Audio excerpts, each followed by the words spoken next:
Okay, welcome back everybody to Coffee and Art and a Clean Studio in the morning. I'm Dee Dee. Thanks for being here everybody. We already did a segment on Happy Mail and a new color book. And now with all the awesome napkins that CB and CB Carol and Blondie, Blonde Woman Stamping, between the two of them in this last Happy Mail and some tissue paper, here's the napkins we have to choose from. Well, I mean, I got other napkins too, but they're whittling down. I do send them out all the time. But now we have all this awesomeness to play with. So I was talking on the last segment about doing another napkin journal, instead of just using my big giant Moleskine. So this one, which I've deconstructed, and that just means I tore it apart in their individual pages. The size, let me get my clear ruler on the right side. This one is 12 by 15. And I've taken it all apart. And so you can see the pages are all loose in there.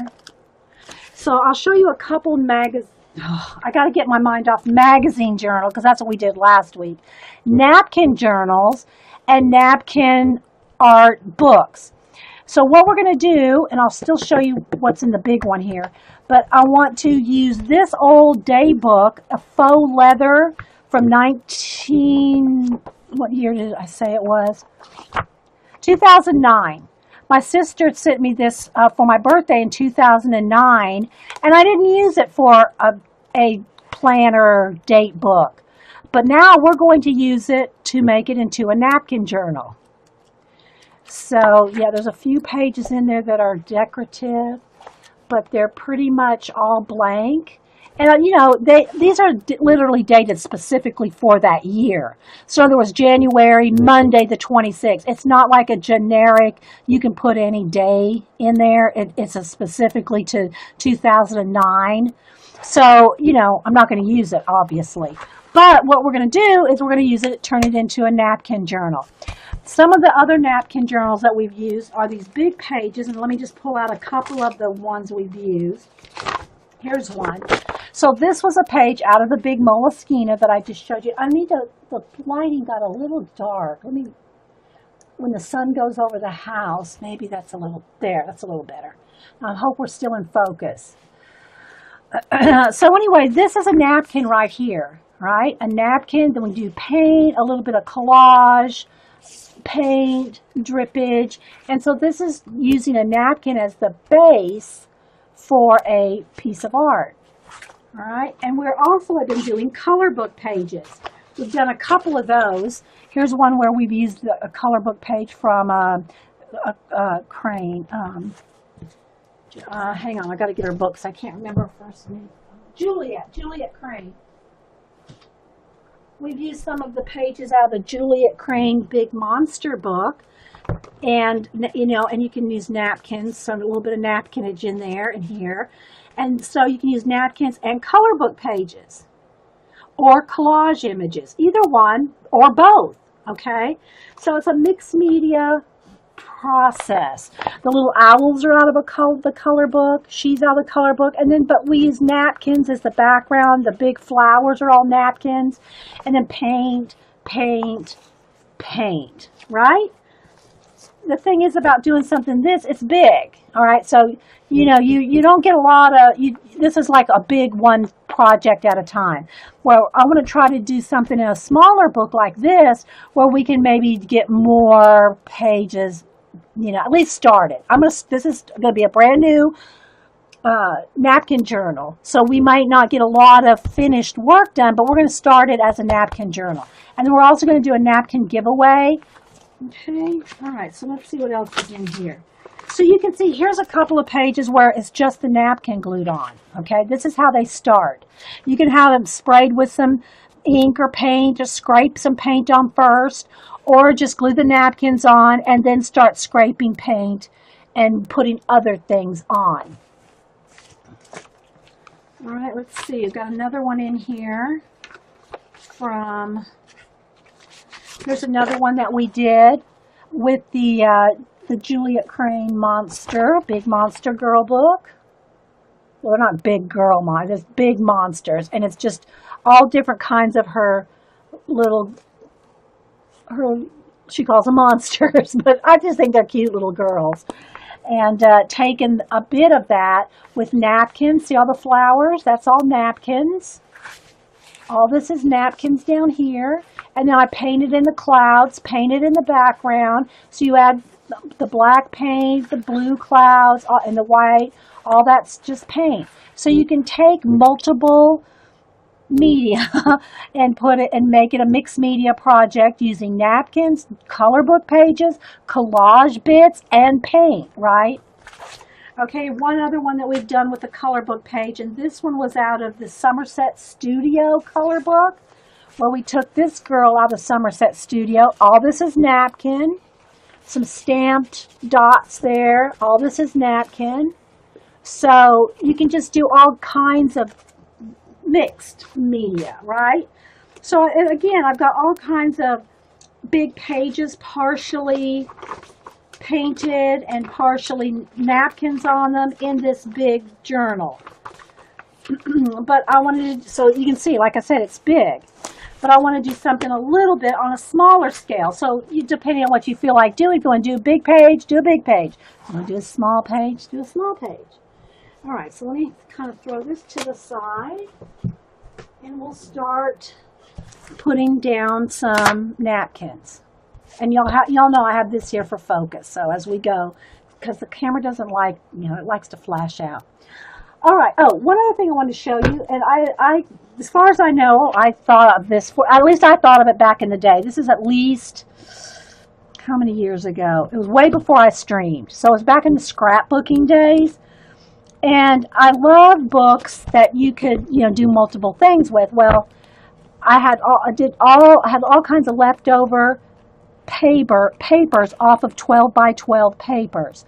So what I did is I used those 4-inch bits of leftover paper, punched a hole in it, and with the giant brads, and I just put clear packing tape over it to keep it from coming apart and to keep from catching on that brad. But these are those big 2-inch brads.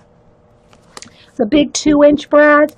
But if you put the brad in through the hole punched all the way through that paper, this is what you can do with it. You can have a book where you can flip like this and draw. Because this will go all the way to the back. Look, see, let me get a brown one. See, you can flip it all the way to the back. So you can sketch, draw, write, make a written journal out of this, or a combination of both, and it's metal. So, now I'm sure with some wear and tear, I did put the hole back enough. Don't put it right on the edge where if you keep flipping it, you're going to tear the page out, right? And all this is cardstock. So it's not, it's scrapbook cardstock. So it's not going to tear like if you did it with paper, although I have made some paper ones too. But this is all heavier paper, so it's not going to just rip right out, because this is those flat brads, okay? They're flat, this, you can see right there on the back, that you just open up, you just poke through, you punch your holes, and you can see how far down, so at least a ½ inch, right? So that they don't come apart. And then I just put plastic packing tape, the packing tape on to kind of make sure that doesn't catch or come out. And it'll stop it from twirling, because this can twirl if you don't make it stop, right? So if you put packing tape on it, then it won't spin. I mean, the brad won't spin. You can still spin the papers, right? So these are 4 by 12. This is a 4 by 12, but you can make them any size. But you can get a lot. Look how much paper, and that's 2 inches of, well, maybe not quite 2 inches of paper in there, 1.5 inches. Yeah. So you can make your own little, book that you can either write in, flip through, whatever. It's probably very good for a collage book, because it's going to get and get fat. I mean, you could probably do it if you wanted to, if you wanted a thick, fluffy book. But it was, to make it flip like this really easily, you really don't want to put a lot of collagey, thick stuff on there. All right, so there we go. There's that idea. All right, so now let's get back over to using this. All right, so I think the first thing I want to do is I'll probably cover up the calendar here, although it's got 2009. I like to keep it somewhere, the information of the book, because somebody's going to say, well, what year did that book come out? Who published it? And if I got it all, covered up, you're not going to be able to. Yeah, it's a good traveling art drawing book, sketchbook, especially landscape, right? But you can make it any size. It doesn't have to be long. It can be, but it just flips out better that way. All right, so anyway, I think I'll start with this page. Again, I really have no plan. I don't have any color book pages picked out or colored or ready to go. I just want to start with doing some napkin gluing on a few pages, and we'll see how it goes. All right, so we'll do that for a while. If I get inspired to stop and work on a particular page, we'll do that too. But we got this big stack of napkins, and I want to put them, in the book. All right, so let me go ahead and get out some matte medium. And I use golden matte medium, and I put the golden matte medium in a dish soap bottle, and that's Sunset Carol's idea when she visited me, and so that's what I do now. I keep my matte medium in a dish soap bottle, so that you can just squeeze out what you want, right? Now, as long as you don't get it too crusted around the rim there, it'll close and it won't clog up, okay? I take the lid off to fill up the bottle, but it just makes it a handy squeeze bottle for matte medium, right? And then I keep all my glue brushes in one water, a coffee jar, and they stay in water so they don't harden up. Okay, so they'll stay soft. Now, they're not good for paint or anything else, but they're good for just glue. But they'll stay soft if you keep them in water. These are the only brushes I keep in water.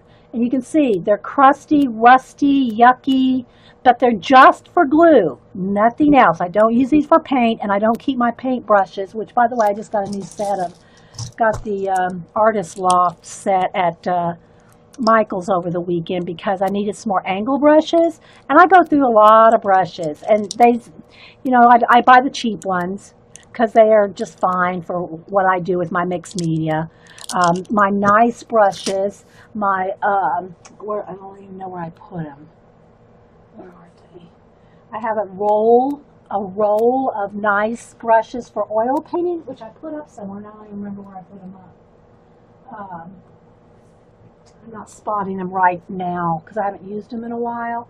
But I have a nice roll of nice oil painting brushes that I don't use because I'm not really oil painting. Where did I put them? I'll have to look around for them. I'm not sure where I stuck them. Probably with my oil painting paint somewhere. Anyway, so I don't really worry about the brushes, what I'm saying. All right, so let me just kind of set this to the side. Now, I will need some baby wipes. Keep my hands clean. And I think Jean told me, I forget even where she said she got the tip. But if you take a piece of double-sided tape, okay, double-sided tape, open up your napkin. You want to take off the backings. There's usually two backings. If you take a piece of double-sided tape and put it on there, they'll come right apart. See that? All right? And I don't keep the inner core. All right, let me get another piece here. Okay, and just put it on the edge. And it'll separate. Because I used to do this with a pokey tool. Poke a hole in the paper to grab it. But look, there you go. Okay, some of my scrolly stuff here. Hang on, guys, let me scroll. Okay, so yeah. All right, now a couple things about gluing napkins down. This is not going to matter so much. I mean, you can probably see a little bit of the lines. You can see some of the numbers. You can see through it some, which I don't care. This is a cream color, kind of a creamy color paper, as opposed to, let me get a sheet of white paper. But I want you to notice, when you do napkin journaling, it's best to put your napkins first on before you put a lot of paint down, because it will change the color of your napkin. It'll change the vibrancy of the napkin. Now, this is not going to matter as much, but I'll still show you the difference. Let's put the black right here. All right, so if I had a black piece of paper, I was going to glue the napkin down, or if I had paint on it, dark or light, and I put my napkin down on it, just look at the color of the napkin there. Can you see how it kind of grays out the napkin? Compare that to now just even the cream color. Look at the difference in the color here and here. So you can see how much more vibrant the image is when you glue it on white, or in this case I'm gluing it on off-white. I don't think it's going to be too much of a difference between the off-white and the white. It'll be some, but you can see there again, you can see a little bit of difference between the off-white background and the pure white background. So just so you know that when you glue your napkins down, you want to glue them on a white, or in this case I'm going to go with cream, but it does change the vibrancy of the image. Can y'all see that? Yeah, it's a much better if you glue it on a light background, okay? Especially because look at the difference there, okay? But you totally lose the vibrancy of the image. Now, some people say, well, why don't you just leave the white background on? Well, I'll tell you, the main reason is when you put down your matte medium and then you glue your napkin down, you're not getting in between those layers. Remember, there's 3 layers. And as much as you get on there, and I guess you probably could do it if you really took a lot of time to make sure every layer was completely saturated. But if you don't, your image is going to it'll pull up from the middle. It'll pull up because you haven't glued down all the layers. Do you know what I mean, Vern? So if you're going to you want to take off those backings because they won't all glue down. Okay, but there's the difference in the brightness. Hey, Sammy Jammy. All right, so yeah, we're at the napkin party. Okay, so now what I want to do is I'm just going to do a few napkins, and I want to glue some down. I'm not going to do anything on the cover page there. And again, you're going to see the words through it, which that is a cool effect in itself, right? You can see a little bit of text through it. You can't see much.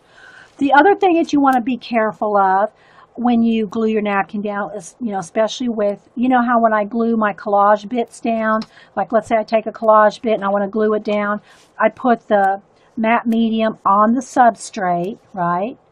And on the back and over the top.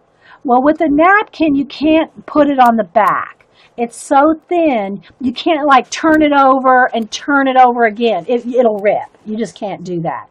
The napkin is the only time I don't put it on the back of the napkin. All right, so in this case, I'm just going to kind of go right almost to the edge, and I do need some wax paper between them. Let me get some fresh. Because I don't want to glue my pages together. Get a couple pieces of wax. I got my fan blowing behind me, so everything's wanting to fly away. Napkins and everything else. So I'm just going to put something behind each side here, just so I don't glue them together. Should have made that one a little bigger. Okay, we'll just be careful. Okay, it's just going to be to the edge here. All right, and napkins I don't mind going over the center of the book.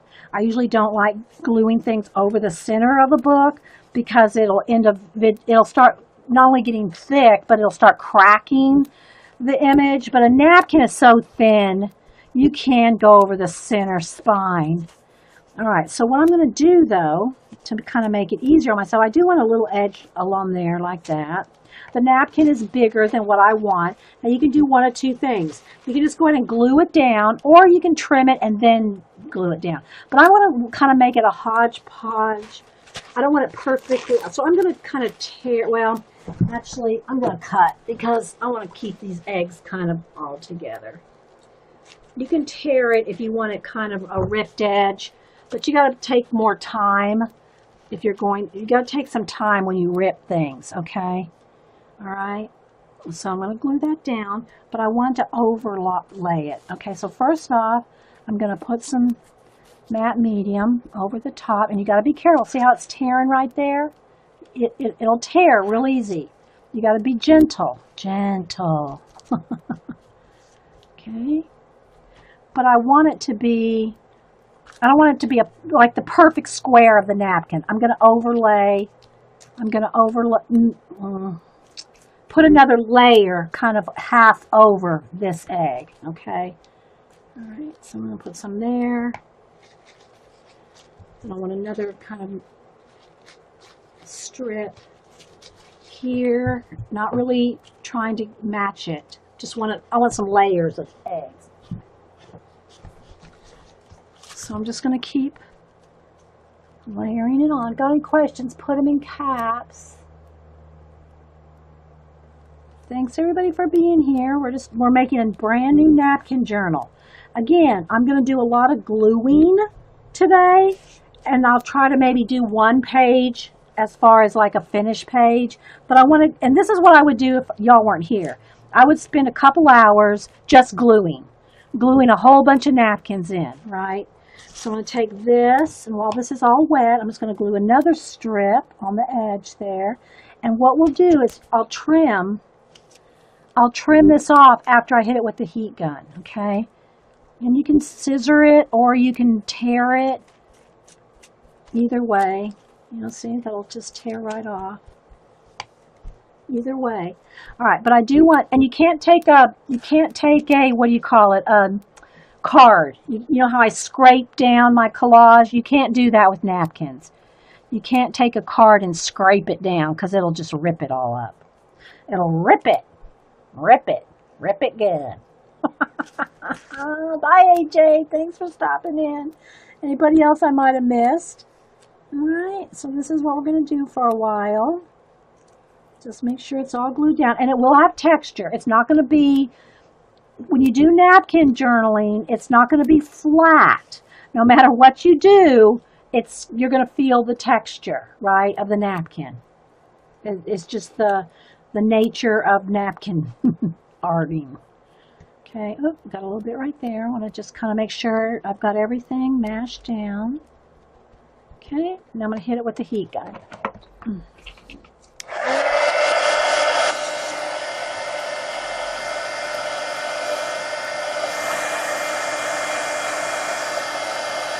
With a sip of coffee.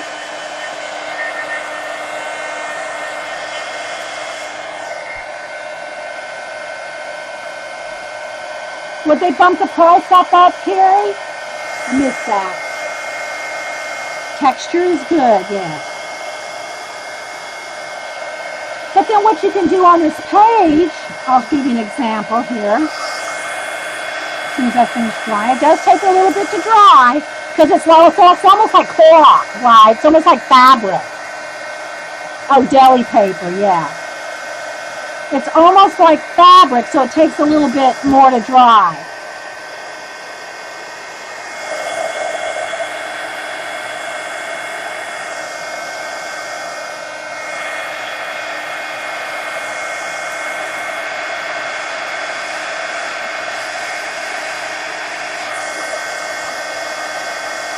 If you see something that didn't quite get enough matte medium on it, you can, when you hit it with the heat gun, you can see where you need to kind of add a little bit more glue.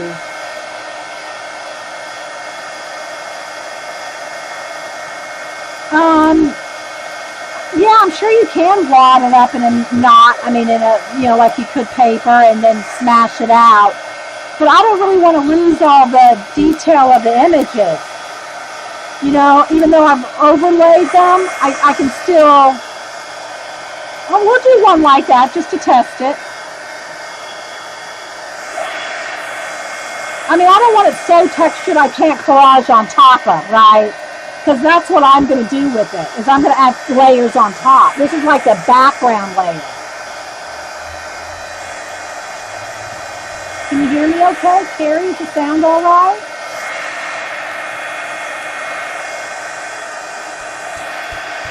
And you'll probably want to put some wax paper between it until it's 100% dry, right? Because it's still damp. It's still damp. And, you know, even trying to cut the edges here, like with my scissors, is probably going to be a little tricky because the napkin is still damp. Now, you could probably just kind of rip that off, wet it, even, you know, like wet the edge and tear it, right? Whatever's easiest. I just like to wait till things are dry and cut them. I have to turn this upside down so I can do this side. But it's still a little damp. But you can do like you can tear watercolor paper. You can wet the edge and make it and rip it. Okay, so there you go. So you can kind of see that. Now what I like to do is something like this, and it's damp. I can feel it's still wet, guys. So I want to make sure I put some tissue paper between this before I go to the next page. So what I'm thinking is like, you know, get back here.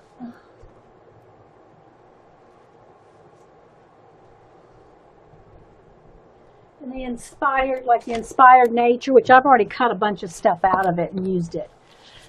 But you can find you, let's just say one of these birds, or, well, let's see. Could be something like this. That might be a good one. I'm trying to just think some feathers would be good. I'm really thinking of a bird. Here's where I've started coloring a butterfly. Could be it could be anything, actually, but I was kind of, here we go. This is what I was kind of going for. All right. And I kind of really like some of this too. We'll keep it simple on this first page. So what I would do is I would color this page. The best way is not to cut it out, glue it on, and then color it, because remember, this is texture, okay? This is textured. If I try to color this bird with the texture under it, it's going to pick that up. So if you start color penciling on this while it's glued here, you're going to pick up texture of the bird. Like, here, let me get where's that scrap paper? Let me get a piece of pen, let me get a pencil. I've got piles of stuff. Okay, so look. See, this is the texture of the napkin. Right?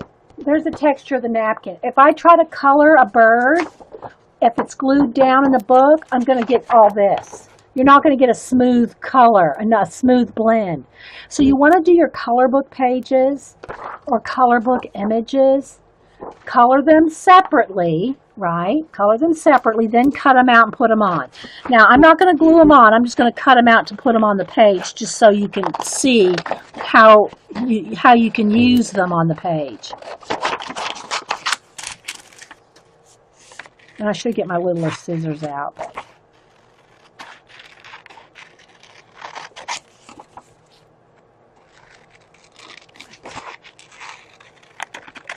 And if you have free images, free clip art images that you find online, you know, I would recommend printing them out on thinner paper if you're going to glue them in a book. If you print them out on cardstock, they're not gonna be nice and flat in your book, but it's totally up to you. But don't color them in the book. Am I making sense? It could be a cool effect, bird feather effect, yeah.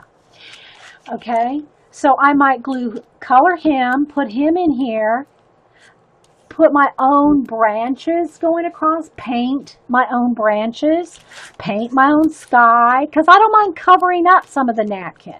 So I'm going to glue some pages in the book, some napkins in the book, and then we might go back and work a finished page.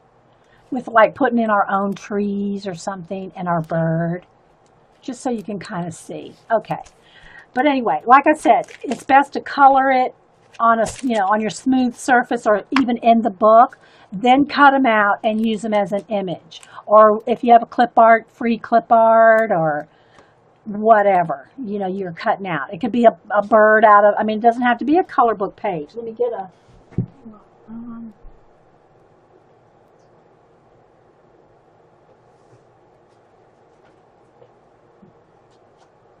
just find one here.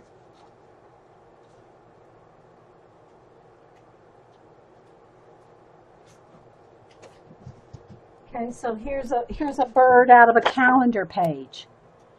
All right, if you don't want to color one, you could just, use one out of one of your images that you've saved up. I'm not going to go to a whole lot of trouble here, but I want you to kind of get the idea of the different things you can use. So if you don't want to color your own pages, you can do your own mixed media collage pages using your napkin as a base and in whatever book you want to use.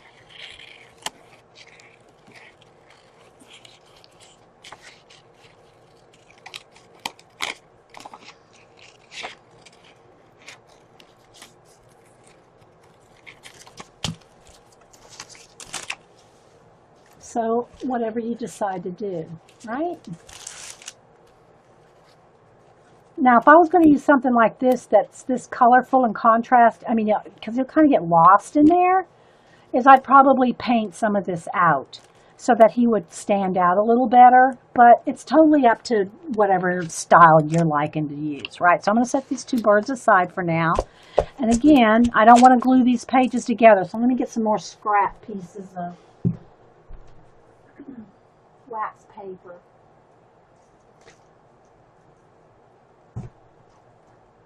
Got some here somewhere. Here we go. I try to keep, quite a bit of it. Once the paint's dry on it, but the only thing is my fan is blowing all this stuff around. Got a fan going behind me. Okay, so let's put this one here. All right, so I just want to put a piece of wax paper so I don't glue the pages together till they're 100% dry, because they're not 100% dry. All right, so let's just go on to the next page. Okay, let's move the wax paper to the next page. And you don't have to go in order. Actually, I'd probably recommend going some in the front, maybe 2, 3, or 4 in the front, and then going from the back, 2, 3, or 4 in the back, because otherwise your spine's going to get wonky. Like I showed you on the magazine journals, it's going to warp it.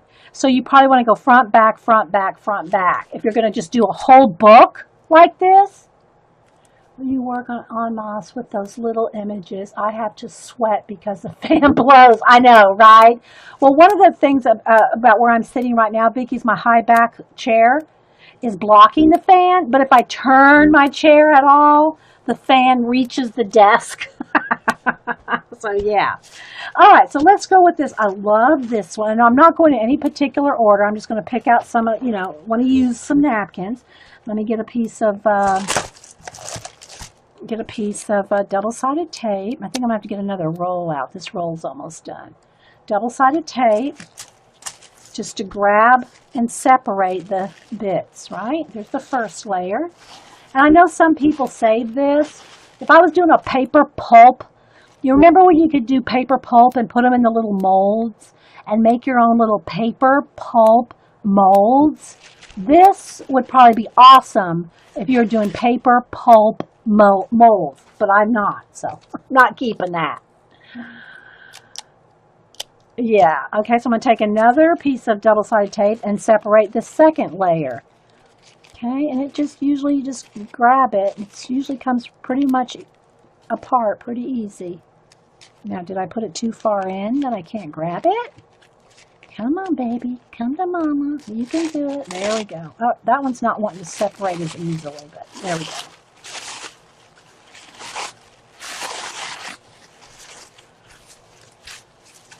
Okay. I'll glue one more and then I'll do a napkin giveaway because a lot of y'all have been here for, the other segment too. and I want y'all to be able to be a part of the giveaway if you're so inclined to have some napkinage. All right, so see, this is a nice size because I can cover up the whole book if I want, which I kind of do. The reason I didn't cover up the whole page here is because I wanted to keep that little bit of border. That border was pretty, so I just edged it right to there. But if I want to cover up the whole thing, all right, now you may not want to. You may want to keep some of the dates and stuff because it kind of looks cool. But I don't want it to look like I'm assuming it's going to be a planner, because it's not. The dates mean nothing, right? So I think I'll just do the whole thing. All right, so let me squeeze out some more matte medium. And I got my wax paper. Let's put wax paper between so I don't glue the pages shut. Let me move my camera. It looks like it moved a little bit. Okay. Get to stop swaying. All right, so I'm just going to cover the whole thing. And I do want to be, I don't want to take too much time. I don't want this to dry, especially with 6 lights and a fan. So I want to kind of move a little fast. But, you don't have to, again, any project I do, you never have to go as fast as I'm doing on a stream. I go fast for, a couple of reasons, especially if paint's drying really fast or if I'm running out of time, y'all see me rush, okay? Now I'm going to take this napkin, and I like the B. I'm just going to look at the way I want it to face here. If you want it this way. Again, I'm trying to keep the fan from blowing it around. And you only usually get one shot at laying it down because it's going to stick, ain't coming up, all right? So I'm going to kind of start with the spine there. Put it in the spine and then flatten it out. Got it? Now I'm going to mash it down as best I can before I start gluing the top layer. Just helps it adhere really well. All right, so now I'm going to take my top coat. And again, it's going to be wet front and back, so you can't be rubbing it too much or you're going to tear it. Okay, so there we go. But after you get a few pages done, you'll probably get bored doing just the napkins after a while. So you want to stop and work on a, mixed media project so you feel like you're accomplishing something in the book other than just gluing napkins. Although I can easily get on a roll. I can easily be watching a long video, because I love watching long videos when I'm working. I could easily be watching a 2-hour stream and do, 20 pages. Just like, because I'll just keep going nonstop until I get a whole bunch done. Just don't forget to put some wax paper between it so you're not, gluing your pages together. Because, sometimes especially if I'm streaming, if I forget to wet paint or wet matte medium. I almost said Mod Podge, but I don't use Mod Podge because Mod Podge can stick your pages together. Even when it's dry, it can make your pages stick. All right, so I'm just looking to see, I'm looking at the shine of the light, making sure I have everything covered as best I can. Now I got to get out the heat gun. Oh, that's funny, accomplishing something in the book. Yeah, well, and hi, Scrap Bow, by the way. You want to feel like you're not just doing a bunch of background. You want to have a couple of pages completed so you feel like, oh, I know where I'm going with this book. I've got a couple pages done,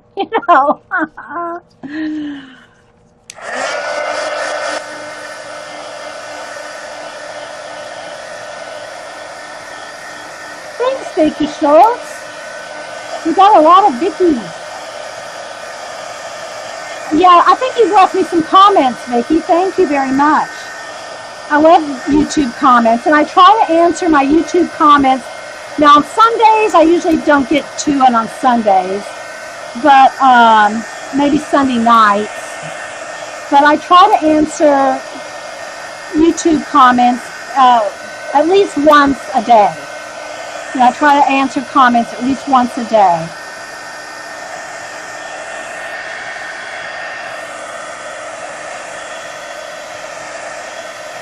And hi, Scrapbook Corner. I'm not sure I know your name. Thanks for being here. soon as this dries, we're going to do a giveaway, and anybody that, feels comfortable giving me their address so I can send you a giveaway. And just a FYI, anybody that sends me their address, I don't share their address with anybody, even within the group. Just so y'all know, if you give me your address for Happy Mail or your birthday cards or a giveaway, I don't share those with anybody, not any, even in the group. So just FYI that. So Carrie, if you want to put my email in there, Carrie or whoever, or Vicky or whoever's here, put my email in there. Nice to meet you, Natasha. And I do send international Happy Mail. Not as often, not big stuff, as often as I like. And if y'all don't know, I am a portrait artist. I do portrait commissions. And I forget about saying this all the time because I'm having so much fun with you guys, I forget to tell y'all that I do portraits. And so if you want to see my work, if you follow, well, you don't even have to follow me on Facebook. You just go to Dee Dee Willingham on Facebook and go to photos and then albums. And under the albums, I have all different albums, a color book album, my messy desk pictures album. I have my portrait album. I have my fan art album, and all those are public, so I don't have to follow you and you don't have to follow me to see all my work. So if you do need a portrait done, you just message me and let me know. And if you want a portrait drawing,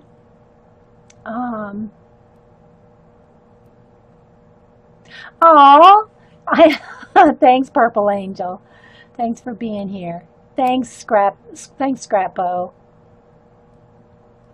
So if you want to send me your address, what I'm saying is if you want to send me your address, I can put you on, the list of, so if you do win a giveaway or something, and I do try to send out art cards to every new person, but it's backed up. So I can't promise you when you'd ever get one, but I do try to send, some kind of acknowledgement to you if you're following me here on Ustream, or a regular commenter and regular watcher on YouTube. I know there's lots of people that watch, but there's some of y'all that really comment a lot, and I do appreciate it. I appreciate all the followers. And if you want notifications of when I'm streaming live, if you follow me on Ustream, then you should get an email notification when I go live. Not everybody does. Sometimes I think it depends on the browser you're using and all. And if Carrie wants to put in her blog YouTube list, I did put it in again in my comments on YouTube. But it's she has a kind of a general list of streamers. But again, remember, if you look at Carrie's list, those streamers have come and go. Some are not regular streamers. So, don't hold Carrie responsible for those times and dates. It's totally up to the Ustreamer when they stream. So, just be aware of that. Don't say, oh, Carrie said that they come on at 9 a.m. at so-and-so, and they didn't. Well, that's the Ustreamer, not Carrie.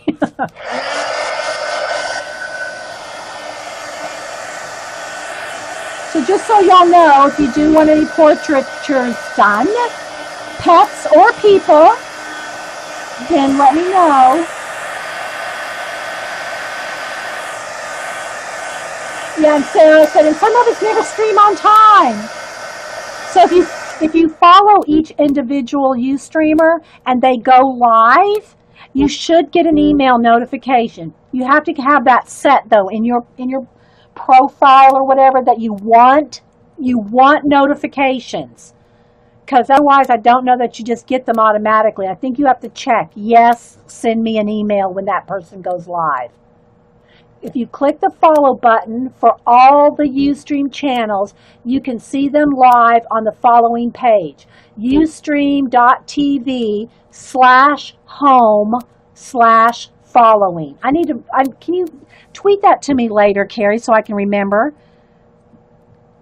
Because I won't remember it right now. But well, I guess I could go back and watch my own recording. But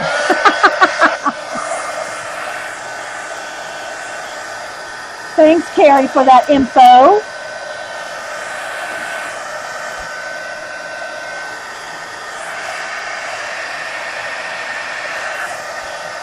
And if you're drawing something and it feels cold to the touch, it's probably still damp.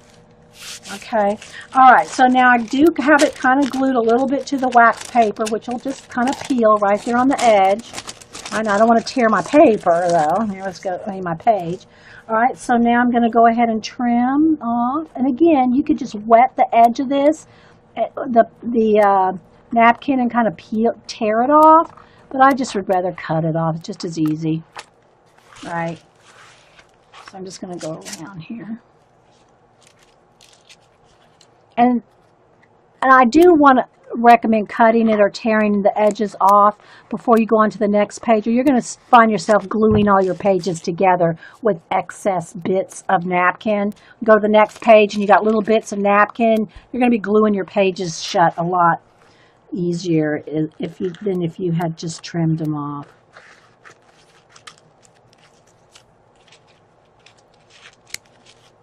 Okay, so now let me go over to the side. Turn it over. Let's get the wax paper edge off.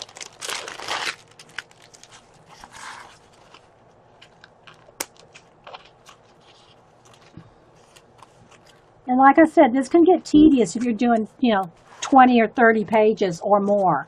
So you might want to do a few and stop and do a project where you feel like you're accomplishing a finished something. But I wanted to start a new journal, and everybody else said, yeah, start a new one. So we're starting a new one, so that when we do want to do a napkin journal page, we have a whole bunch of them already ready. We got them at the ready, just like my collage, the Dilution journal. Yeah, I got a whole bunch of those ready to do collaging in. All right, so let me kind of move some of this out of the way so we can look at it, then we'll do a giveaway. All right, Carrie and Janet and Vicki, are y'all ready to herd cats? That's what we call it when we do a giveaway, because it's tricky. Oh, I got to go get my iPad too. All right, so here we go. I'm going to leave this right here, this cover page like this, just so I can remember. And this, again, this was a birthday journal ledger date book that my sister, other sister, Debbie, sent me in 2009. Was it 2009? Yeah. That I never used as a journal, but I love the book, and it's got that, ledger look to it, right? Like it's one of those, it's like a faux leather ledger. And so we're just going to make it into a napkin journal. So there we got 2 pages done. And again, you can take your either, a cutout, or you can do bigger, like let's just add an owl this big, cut out a color book owl. It could take up a whole page, or you can use, in particular imagery. I just think that if you do a color book page, especially if you have the napkin journal already based, then you can make this your color book or clip art image match or coordinate with your image. So I could color him, I could make him a green bird if I wanted to, and have him coordinate with the leaves, So, yeah, so just want to show you that. Okay, so let's go ahead. Let me move this out of the way, and let me gather up some pretty napkins. Or, again, you can do one of the girls, right? See, you could cut her out and put her on the page. Like we did on the big pages, the big napkin journal pages that we did in the 12 by 14 or whatever it was, Moleskine. So maybe we'll do another one of these. That would be this is a quick page to color is what I'm saying. This is a quick way. These girls are easy to do a quick page in a book like this. All right? Okay. So let's go ahead and let me sort out some napkins real quick. I think it'll be a beautiful book, Grammy. Thank you. All right. So I'm going to pick out one of a stack of different ones, right? So let's just pick out, you can see with the ones I'm picking out here, just getting one of every kind. And CB and Blondie are the ones that sent these. We get like one of each.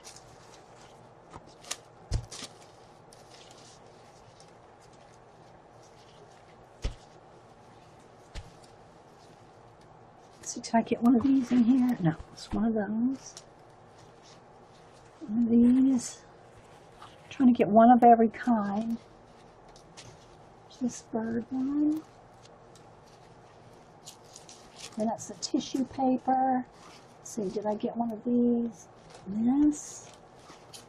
One of these. Okay. I think I've got one of every kind. I'm pretty sure I did. I think it's a butterfly one. Yeah, got a butterfly. Okay, so here we go. We're going to give away this nice little stack that'll fit in an envelope, even if it goes international. All right, so let me show you what we're going to do. Don't put any numbers in yet. No numbers. Okay, so here's how it works if you've not been at one of my giveaways. I'm going to, when I type in the word go, put in a number between 1 and 100, and the closest without going over will win a stack of napkins. And I know a lot of y'all have tons of napkins and go, oh, don't send me any more napkins. Well, don't participate if you don't have to. Nobody said you have to play. And yeah, so let me show you what they are. And only one number too, by the way, one number only. But don't put them in yet. I'm just going to show you all the napkins. This one right here is the one we did right there. Okay. So you can see all the different ones. So thanks so much, CB and Blondie, for sharing. Some butterflies, some lilacs, goes this way, tulips and flowers, and then some of the lemons and the blue there. All right. So again, you're going to put one number, okay?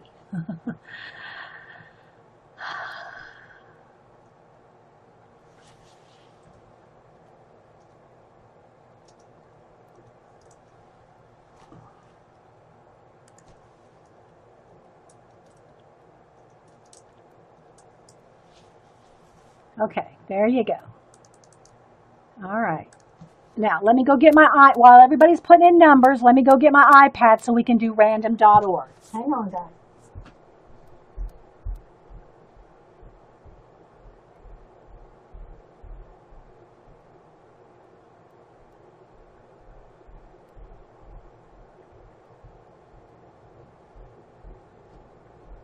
Okay. Let me get, while everybody's still putting in numbers, let me bring up my random.org.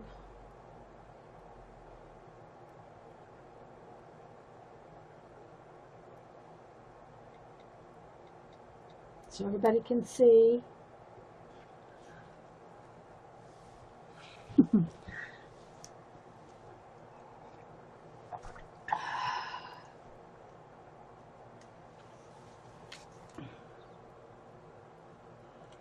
We'll generate a number in a minute when everybody's done.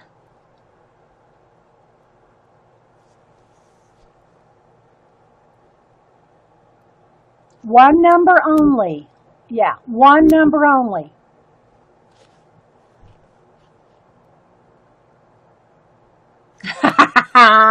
Debbie. I won't put that on the recording, Debbie.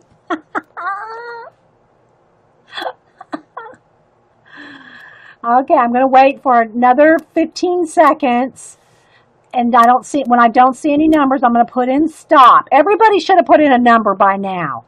You have seen it roll by, right? Oh my goodness. Herding cats, I tell you. Herding cats. All right, stop. All right, here we go. We're going to generate a number between 1 and 100, and here we go. Whoops, let's get that mine. All right, generate. 40. The closest to 40 without going over. So let Janet and Carrie and everybody, Carrie can timestamp. She's on Ice Chat, so she'll find you. Trust me. Carrie will find you. I love this one. I think we'll have to glue one of these down in the book too. It doesn't matter about the lag. You had plenty of time to put in a number. All right, let me get a Post-it note here so see who wins the stack o' napkins. And again, thank you all for that send postage stamps and money to Hubster. He appreciates it, trust me. He really does. All right, let's see. All right.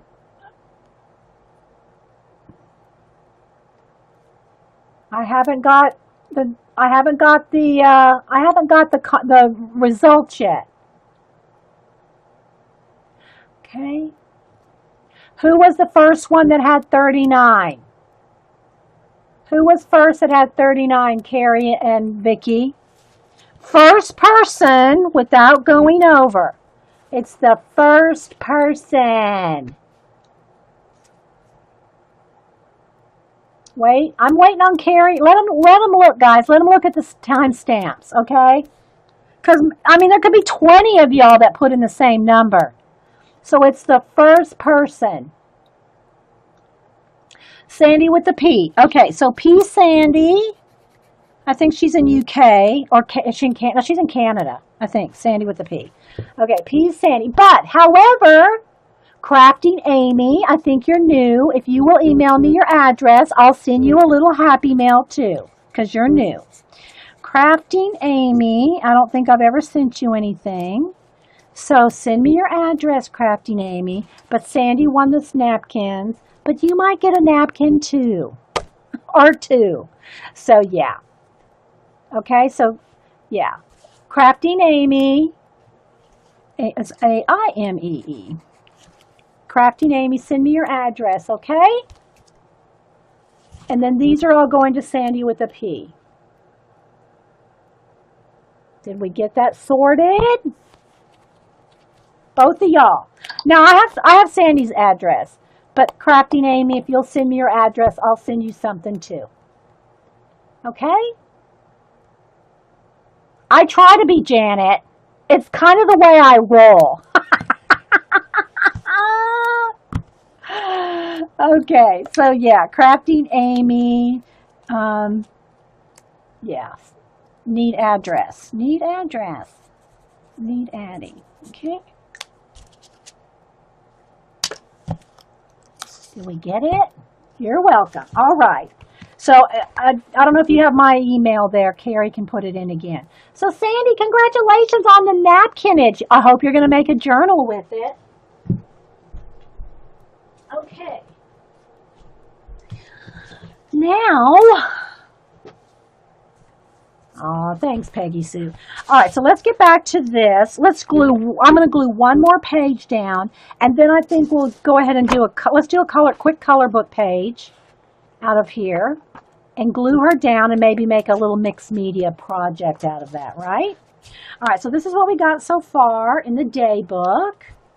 This came in the book like that, right? This is the cover sheet here with the information. And I might cover this. Well, now it's got a little poetry. Okay. Then here's the cover sheet and the marbleized paper, faux marble paper here. Okay. Then we did the eggs and left some of the paper that's already in the book. So you just find a book that you're not using. This one just even happens to have a ribbon, right? So yeah, find a book that you're not using. And you don't have to cover the whole page. I'm going to do a full-on mixed media pages. But you can leave some of it where you could paint it out, or if you want to write. You could leave half of the page if you want. If you want to journal down here. I don't do journaling in my art journals. I'll put a word sometimes or something, but I'm not a journaler in my art journals. I journal separate in Molly's. So I don't really worry about, will my pen go over that or whatever. But if you're an art journaler, you do have to be concerned about, if you want to write in this, you can't write over these napkins, okay? You're not going to be able to write on this. So you might want to leave a space down here where you can journal. and then have your art above it, or vice versa. Cover this up and have an area up here to journal if you're using an old date book or whatever. I got a card with the dog bone. Oh, good. Yeah, you're welcome. You're welcome, Terry. You're welcome. Just a little, keep you out of trouble. All right, so let's see. I think I wanted to do one of those watercolory looking ones like this. Remember? Like this. So let's go ahead and do one of these, and then we'll stop and do a page. Maybe we'll use one of the girls and the bird. Okay?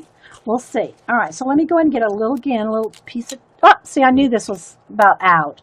I have another one, but I got two. I can get 2 pulls off of this little bit of tape here. Let me just stick that there. So just take a piece of double-sided tape and stick it on the napkin and pull apart.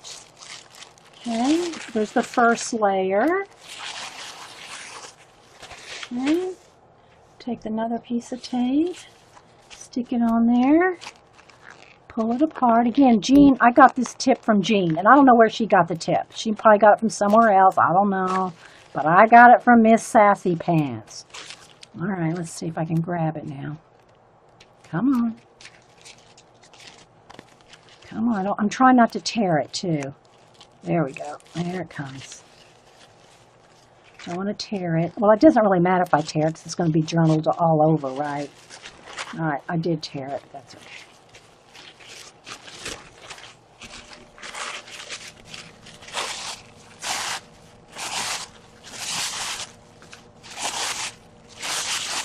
There we go. All right, so there we go. Now let's take our matte medium. I'm going to have to squeeze out a little bit more. Where's the bird? The bird is from this color book, the Inspired Nature color book. I use this to cut up. I cut this up a lot. Okay. But like I said, you can get free clip art online everywhere. Just look up free clip art. Print you out something to, whether it's a bird or a butterfly or a flower or whatever. This is from a calendar. So, yeah. You can get free images everywhere these days. Oh, whoa, whoa, whoa, whoa, whoa. Whoa, whoa, whoa. Getting ahead of myself. Don't want to glue the pages together.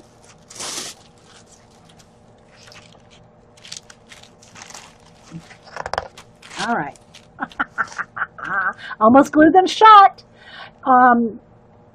Yeah, it depends. Sometimes the corners have a lot of texture to them, and it's a little harder to pull apart because of that texturing. It's like they're extra glued. They're like extra glued on the corners. So, yeah. You can try either one, whatever works. All right, so I'm going to put a nice thin coat over the whole thing. And again, it's going to be a little quick because I'm under 6 lights and a fan. So I hope you all enjoyed just, having a happy mail today, starting a little bit of a napkin journal, and we'll do 1 page. What time is it? Oh, we got time. We got time to do a page. Okay, we got time to do us a page. In the new napkin journal. We'll call this the new napkin journal. All right, so let's take the napkin, and I'm kind of liking. Let me cut it in half, because look at the design. I don't want to stick it in the book, but look at the design. See how it's like half on this side and half on that side? I think I want to cut it in half so I can be more strategic in how I put this, because I think I want to go this way with this one. Again, I'm going to mash it down, and this is already starting to dry. All right, so let me go ahead and put a little bit more up here, because this is already, I can see it's already non-shiny up there. And then I'm going to take this other section, turn it upside down so I have all the blue at the top. Just kind of overlap it like that.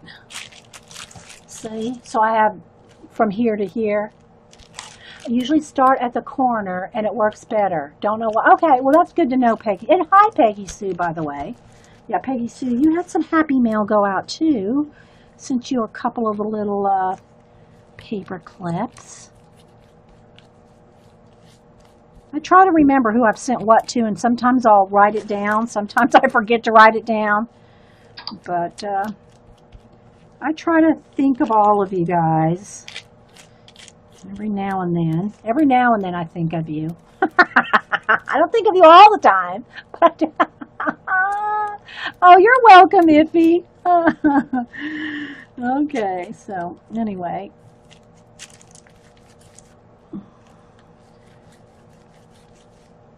And again, I'm doing this real lightly. I'm not bearing, I'm not pushing down real hard with the the brush, because I don't want it to tear. Not that it would really matter if it tears. Don't freak out. Just, glue another little patch in there. Glue a little napkin patch. A napkin patch. Oh, crack myself up. Okay, so I'm gonna.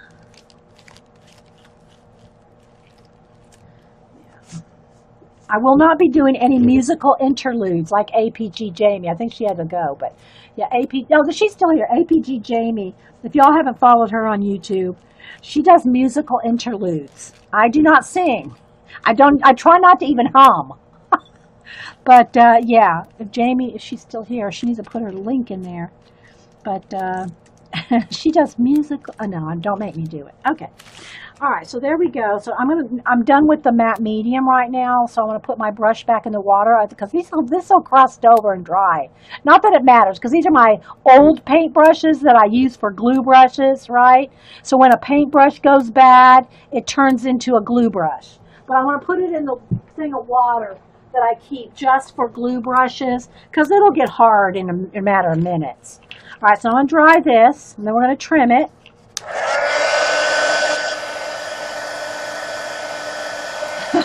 Yeah, my fairy treasures, Angie Bell, I'm going to draw her next for the my YouTube shout-out drawings. And she already got her picture. I showed it to y'all earlier. I think my team was, oh, there we go. And that'll probably be in 2 weeks. Because next Monday I got jury duty. So I'm still going to stream on Monday, because I don't have to report for jury duty till like 1:30 in the afternoon. So I'm like, must be the second shift of jury duty participants are called in. So I'll be the after lunch, segment of call-ins. But it still means I have to quit my stream by like 12 or something like that. And I don't want to have to rush Angie Bell's drawing. So it'll be the next week. Or if I get a chance during the week, I can do a drawing during a week too. So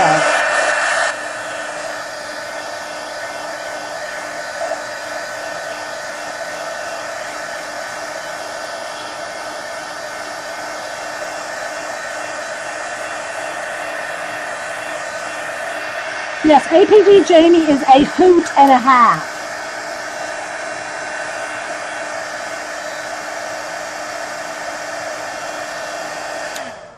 Next Monday is Memorial Day? I don't know. No, well, it's June. I don't know. I have no idea. I have no clue. I have no clue. I thought it said Monday. I got it on my calendar. Unless you get a juicy. I thought I have my jury duty date on the calendar. It's the first. I thought it was the first Monday in June. I'll have to go check on it now. Y'all making me wonder. Yeah, because I think you're right. I think Monday is Memorial Day, which I still stream on holidays. But if it's Memorial Day, okay, then it's the next Monday.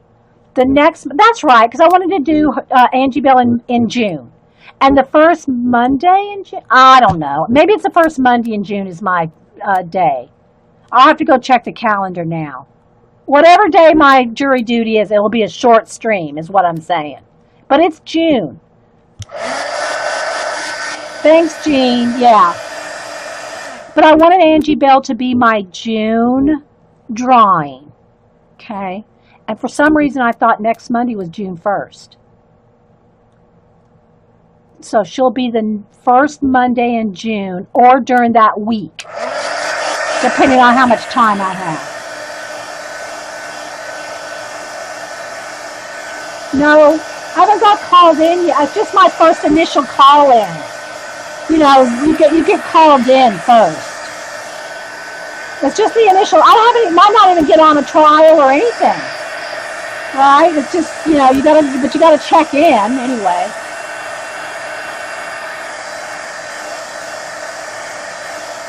Yeah, I'll have to go check my calendar downstairs. That's the only place I keep my dates. It's on the refrigerator calendar. I thought it was a Monday, but maybe it's not a Monday. All right. Still a little damp. Let me make sure I get as much as I can because I don't want the pages to stick. I'm going to go check my calendar downstairs. I got to get some hot coffee anyway. All right, so let me trim. All right, let me see. I got to be careful. You don't want to tear it because I'm going zipping ahead on other pages when I'm not really letting them dry. All right, so let's trim these out. Let me leave my things here for a minute. All right. Let me trim them off. Let's go this way. I have to have the scissors going in the direction of the page here. Yeah, I don't want to mess that up. Mess up my jury duty days. Although Hubster will say, you got on the calendar, you got jury duty today. Oh, okay. All right, there we go. Let's go this way.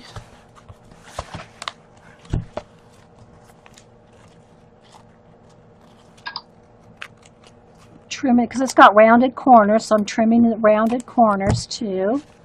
Okay, oops, don't want to tear it. Let's go this way, turn it around, trim off all the excess napkin edge, a little bit more, and you can kind of pick it off too if you get. I'm trying to cut as much as I can, but you can do it whatever's easiest. All right. There we go. Let's turn it around. Okay, Iffy, I'd love some Happy Mail. I love Happy Mail. We share all the Happy Mail. Okay, that's still a little damp. Let me hit that with the heat gun again. I don't want to accidentally glue my pages together because they're not dry.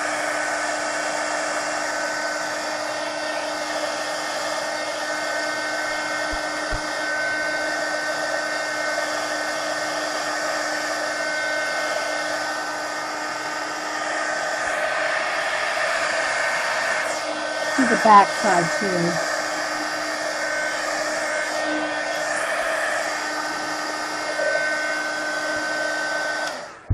Alrighty. So there's a little bit of edges that can be trimmed neater. Alright, let me go get some hot coffee and look at my calendar, guys. Let me go see my jury duty day. Hang on, I'll be right back.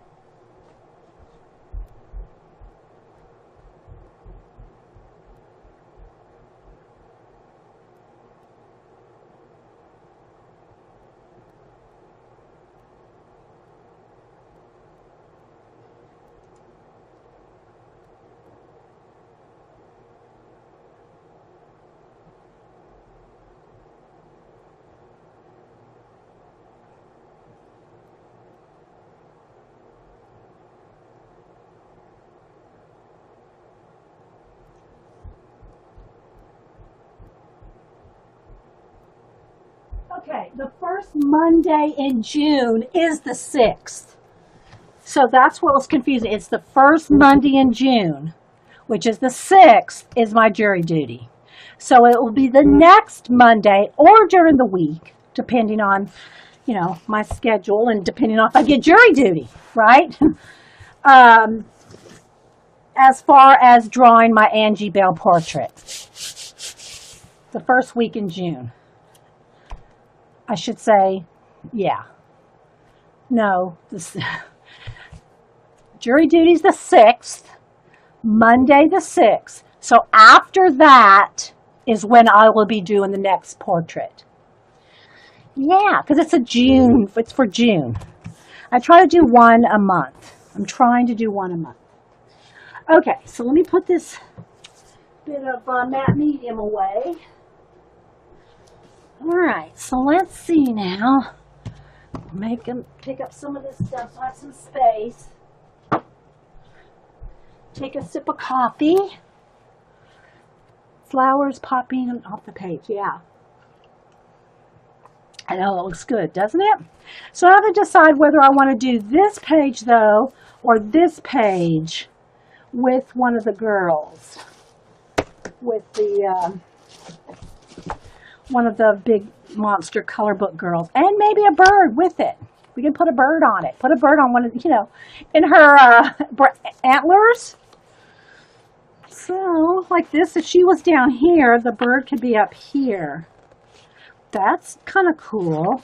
Okay, I'm liking this idea, but I really would rather have a bigger face. I'm going to flip through. I'm going to save this one, though, because I like it. I like her, too. I like all of them. I like all of them, to tell you the truth. They all work great in the mixed media. If y'all haven't seen, let me show you a couple. If y'all were here a little bit ago, where I showed two others that we've used. The Big Monster Girl from Juliet Crane, her color book. A coloring book, Big Monster, 34 original drawings to color and make your own. Juliet Crane. So these are the two that we've done before on larger bits, right? These are large napkin pieces. So that's napkin around the edge. And you can see the size difference between this book and this whole page. But we're essentially doing the same thing. We're just putting it in a smaller book. There's that one we did, and then this one we did about a couple weeks ago. So we're essentially doing the exact same thing, just smaller scale. Okay, smaller scale. So I'm kind of liking her.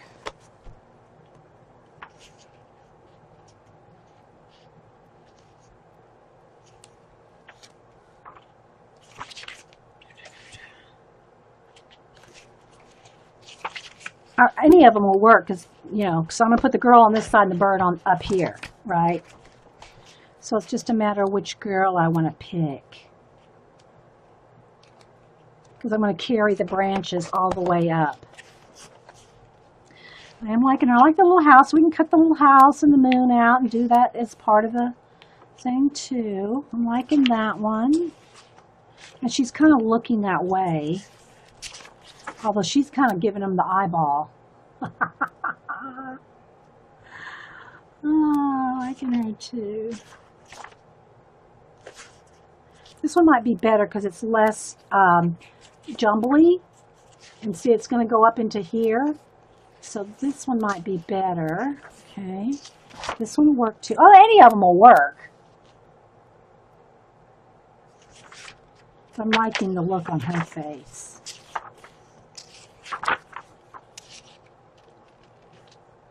Pour some sugar water on it. Sugar water? I missed something, Terry. I missed something with the sugar water. I have no idea what you're talking about. I like the way that one's kind of giving them the eyeball up there too. And it's got a house. I think we'll go with her. We'll just go with this one.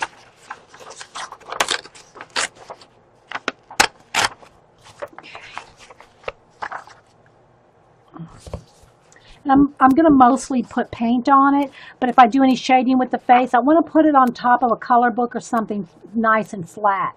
Remember what I said about coloring on top of here, right? It's going to texture it, right? So you don't want to color, you don't want to glue this down and then try to color it because you'll pick up the texture from the napkin. It's more textury than you can see on camera. Okay, and you'll be picking up that texture if you use color pencil. If you're just using paint, it's not, but I want to shade with color pencil. I'll do a wash with paint, but I'm going to want to shade with color pencil. And so I think I'm going to do her, and then I'm going to do the house. I'm going to do this all set, I'm going to cut it all apart and do it separate. But first, let me just kind of move this to the side. We're going to put a little paint on. Now I'm going to want her over here. Let me go ahead and just trim her out a little bit. because I'm going to blend her in with paint.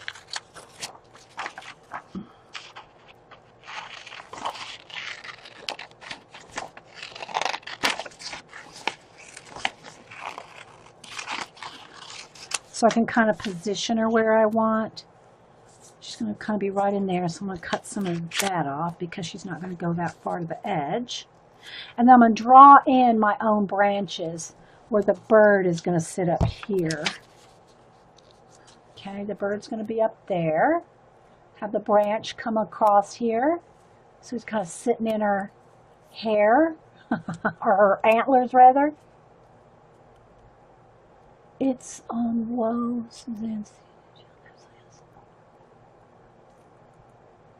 I don't know that, Terry. I missed something. I'm sorry. I have no idea who Woe is.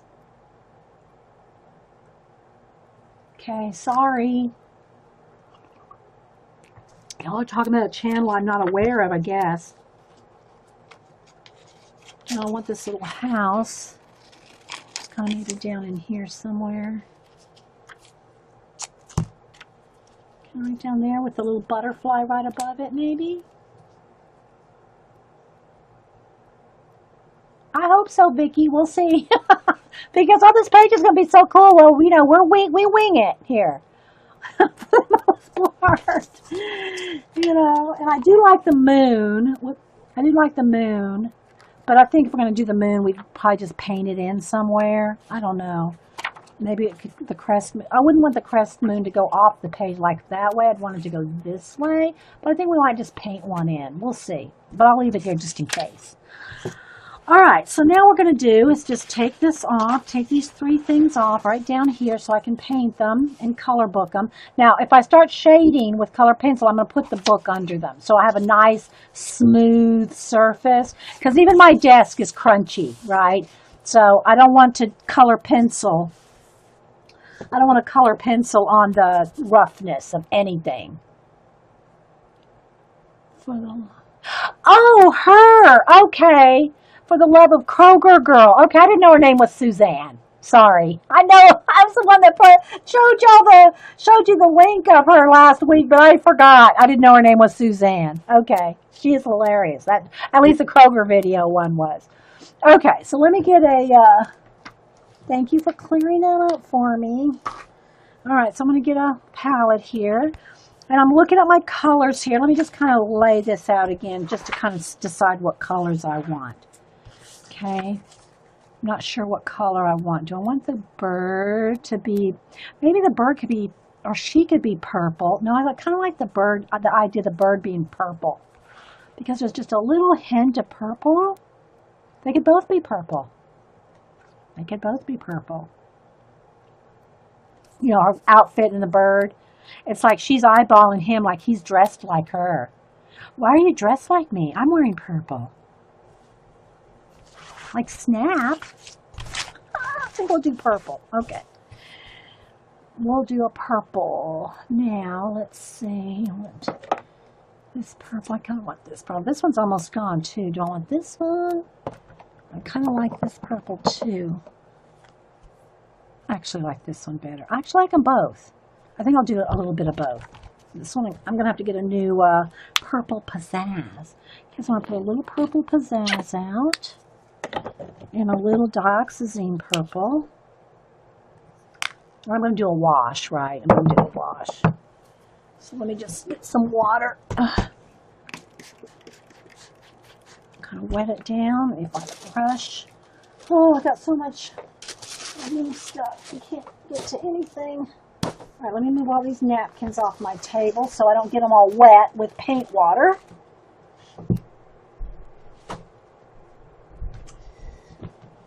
All right. Because I'm going to be, all right, let's get a brush and let's do a little bit of, just want to water it down a little. Okay.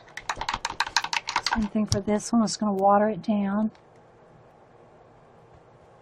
So we got a couple shades of purple. I like the purple pizzazz. Yeah, I like them both. So I'm going to use both. I'm going to use one for, you know, more of a shadow and one more for a, oh, I got some green in there. That wasn't dry. Okay, hang on. Let's start over. The palette that I picked up, I forgot I had some wet paint on it. Hang on, let me get a dry one. I don't want green paint. Let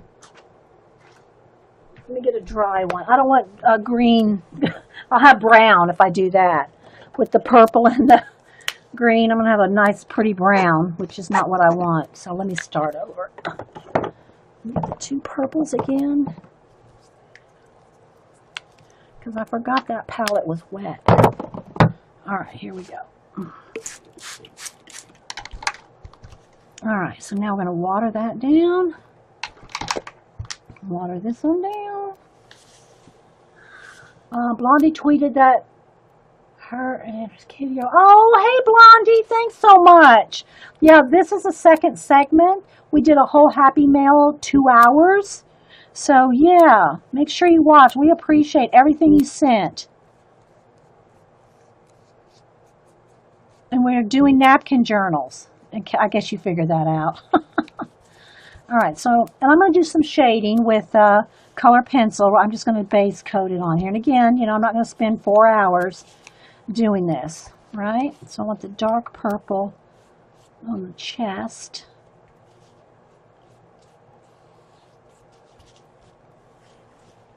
It's hard to tell the difference. It's, well, I'll put some color pencil in it. All right, so we'll just let that sit up over here for a second.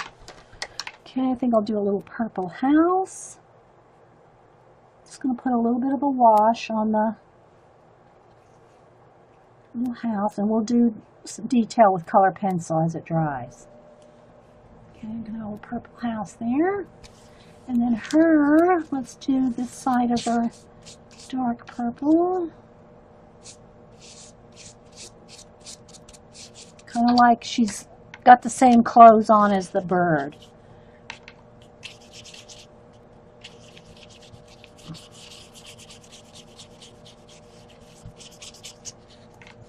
They're dressed alike. I'm keeping it a kind of a wash here.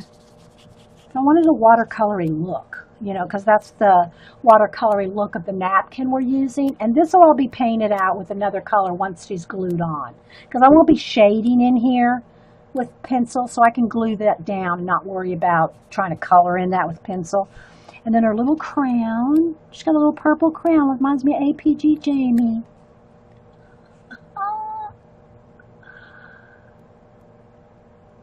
Okay, so there we go. Now let me dry this, and then I think I'll, I guess I could put a little bit of paint on. I don't usually put paint on the faces, but I'm trying to do a little bit quicker thing here. So I'll go ahead and base coat her. Put a base coat of peach on her face. Now I'm going to dry her. Dry all the bits, actually.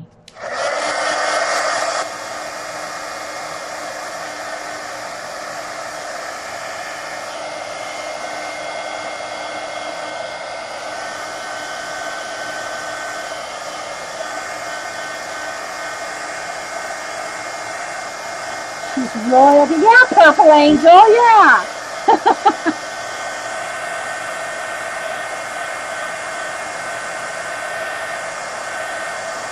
And you want to make sure that your paint is dry before you start putting color pencil, right?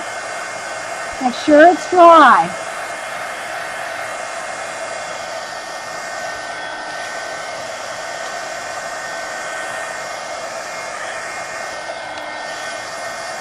My little house over here.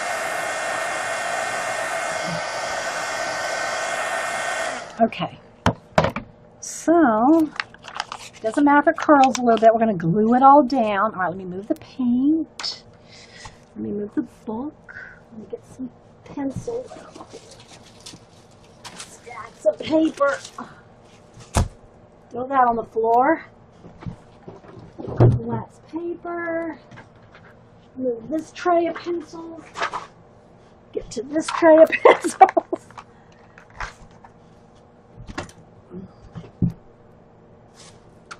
Okay. Move the scissors. Oh, sorry guys, bumped my head on the camera. Move the water. Move the paint. I have to clear a space, or I have no. Sorry, guys. When I have this clippy in my hair, holding my hair up, I forget how tall my head is. My head's taller with that clippy in it. All right, so now I'm going to get a couple of purples. I'm going to get a light lavender and a white. I'm not going to do a whole bunch of shading, just a little.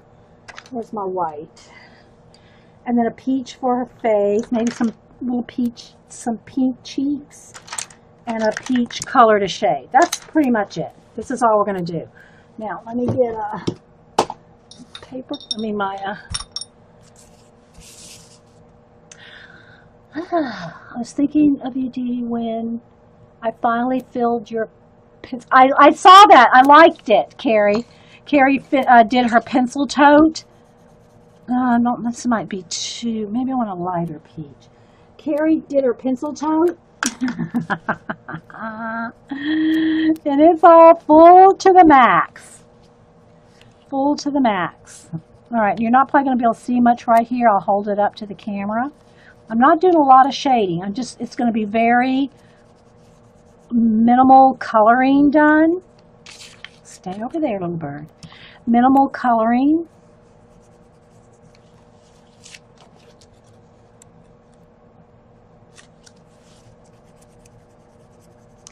A little peach in her cheeks. A little pink in her cheeks.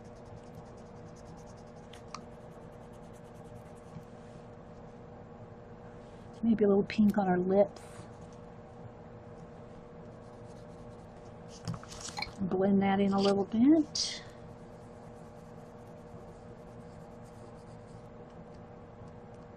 Can you do a wash? Yeah, you can do a wash with watercolors, but you're not going to get that texture as much with watercolors as you will with acrylic. The tooth of the paper. Now, I should say probably if you use the chalky, cheap kids watercolor that's real chalky, then that's probably even better, the cheap ones, because you'll get that chalky feel to it. But that's why you want to have a page in every single color book in the back where you can test out everything. Okay, you want to test it out.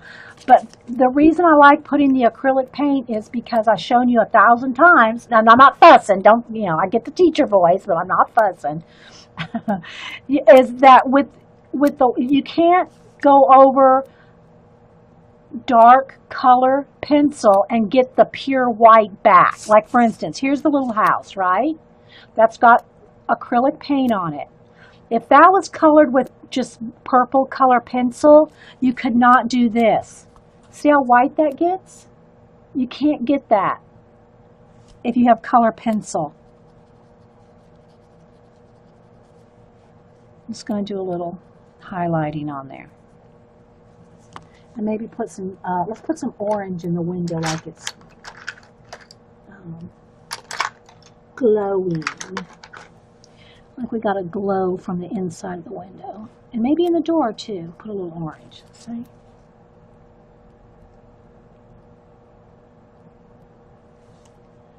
You like my teacher voice? I don't know. Because I've listened to myself on gone back, and I sound kind of like I'm mad. I'm not mad. I'm just like get into the explaining mode. You know what I mean? I start trying to get into the explaining of it so much. Okay, so where's my dark? I want a dark purple here. Dark plum. All right, so I'm going to go ahead and let's do a little shading.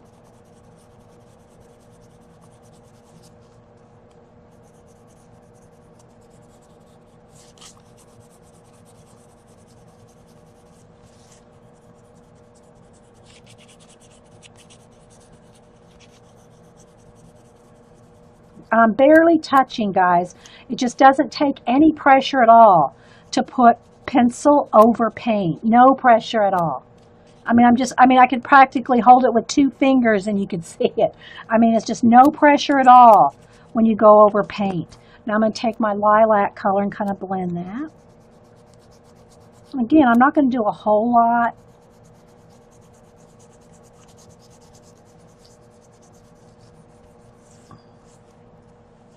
See? Now I'll take the white and maybe I'll do some little white highlights on some of those little, I don't know if you call it texture, you know, just those little designs. Okay, I'm just going to put a little bit of, just add a little something, something, because I'm going to put some white little lines on the bird too, on his feathers. So it's almost like they're dressed alike. See? All right, so I'm going to shade on top. Just a little bit with the dark purple.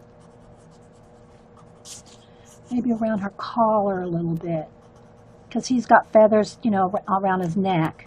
So we're going to kind of emulate the feathers on his neck and the feathers on his outfit.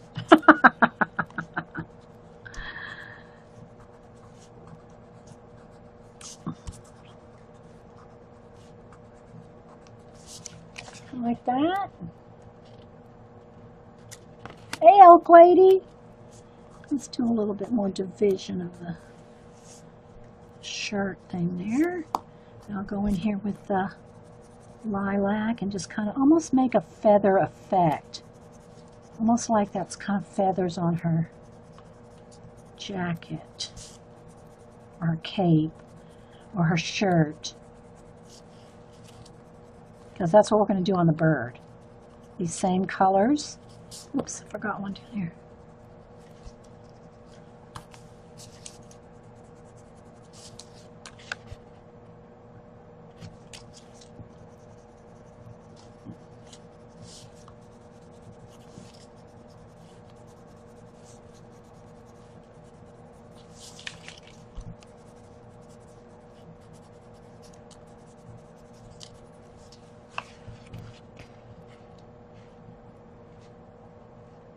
It looks so easy not to do it.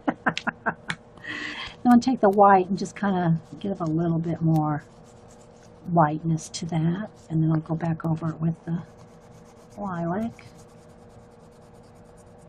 Because this side's in the shadow, right? But I still want a little bit of something going on over there.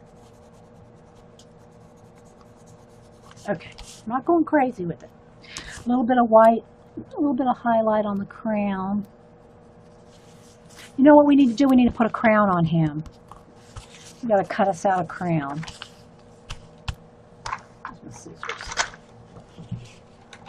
He's got to have, oh, sorry guys, I keep bumping my head on the stick. All right.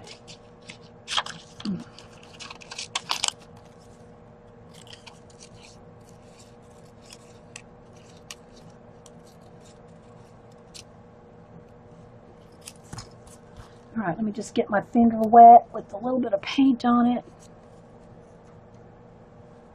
That came a little purple crown. Maybe we'll put some stickles. No, we like that. All right, let's dry the crown.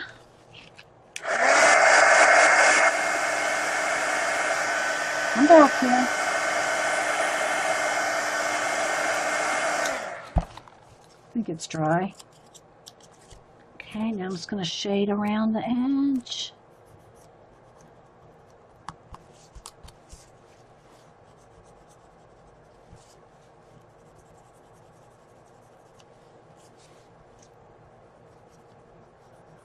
I'm picking up texture from here, from my, so I say you gotta be careful when you color. When you color on something rough, you gotta be careful, you know, you're picking that stuff up. Okay, let's see. It needs a little bit darker.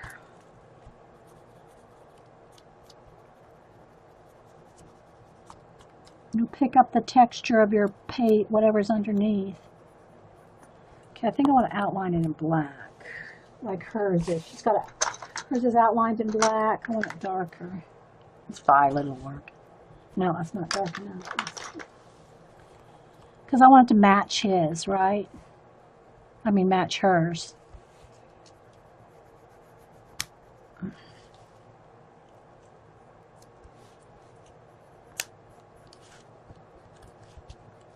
right.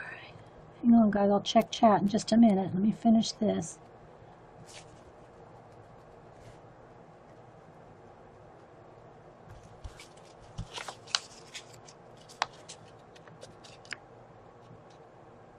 See, it's not enough distinction. I'll have to do something else, some stickles or something. Okay, so let's see.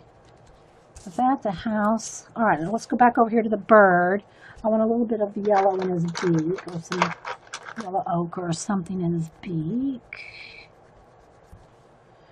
Let's do a little. And again, the reason that the white shows up on here is because of the paint. Reading your mind. Put a bird. Yeah.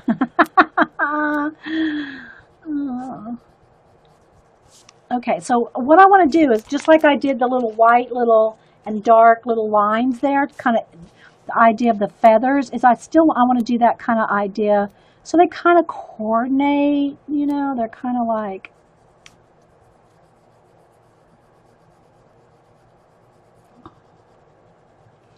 so put some dark and some light featherage. And again, I'm not trying to like do a full-on color book page here. I'm just trying to do a little bit of shading, see?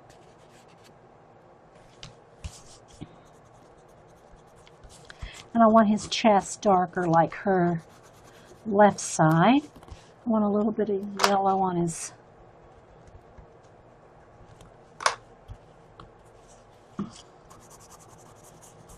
And again, I can tell I'm picking up some of the texture from here.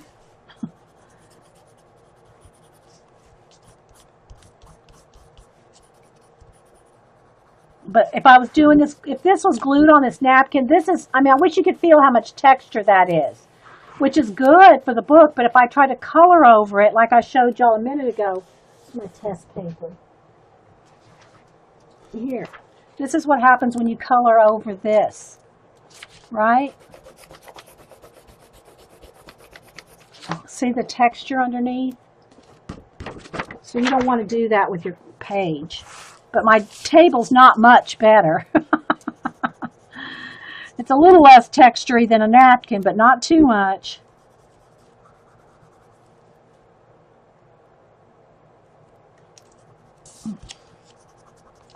That was my white. So again, I think I want some of these little white.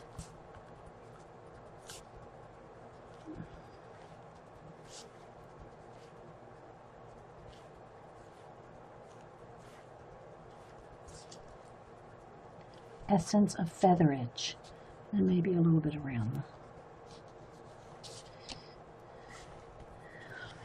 the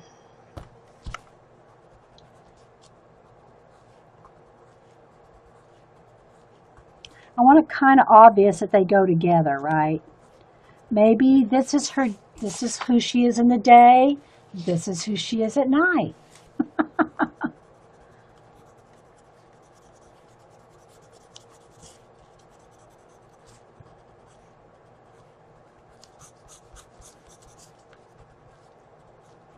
You have to make up your own story in your head as to what's going on. Okay, that's enough. I don't want to go, you know, I don't want to spend all day on this because I want to glue this down. And I will have to do something with, I think both their crowns need something, but I still have to blend them into the background, right? So let me do a little bit white area on his head so the crown will stand out from his head a little bit better. There we go. All right, there we go. Like the idea of the purple. Okay, so let's get to gluing.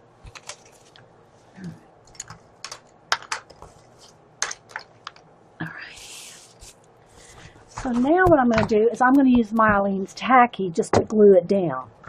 All right. Oh, I need a piece of wax paper.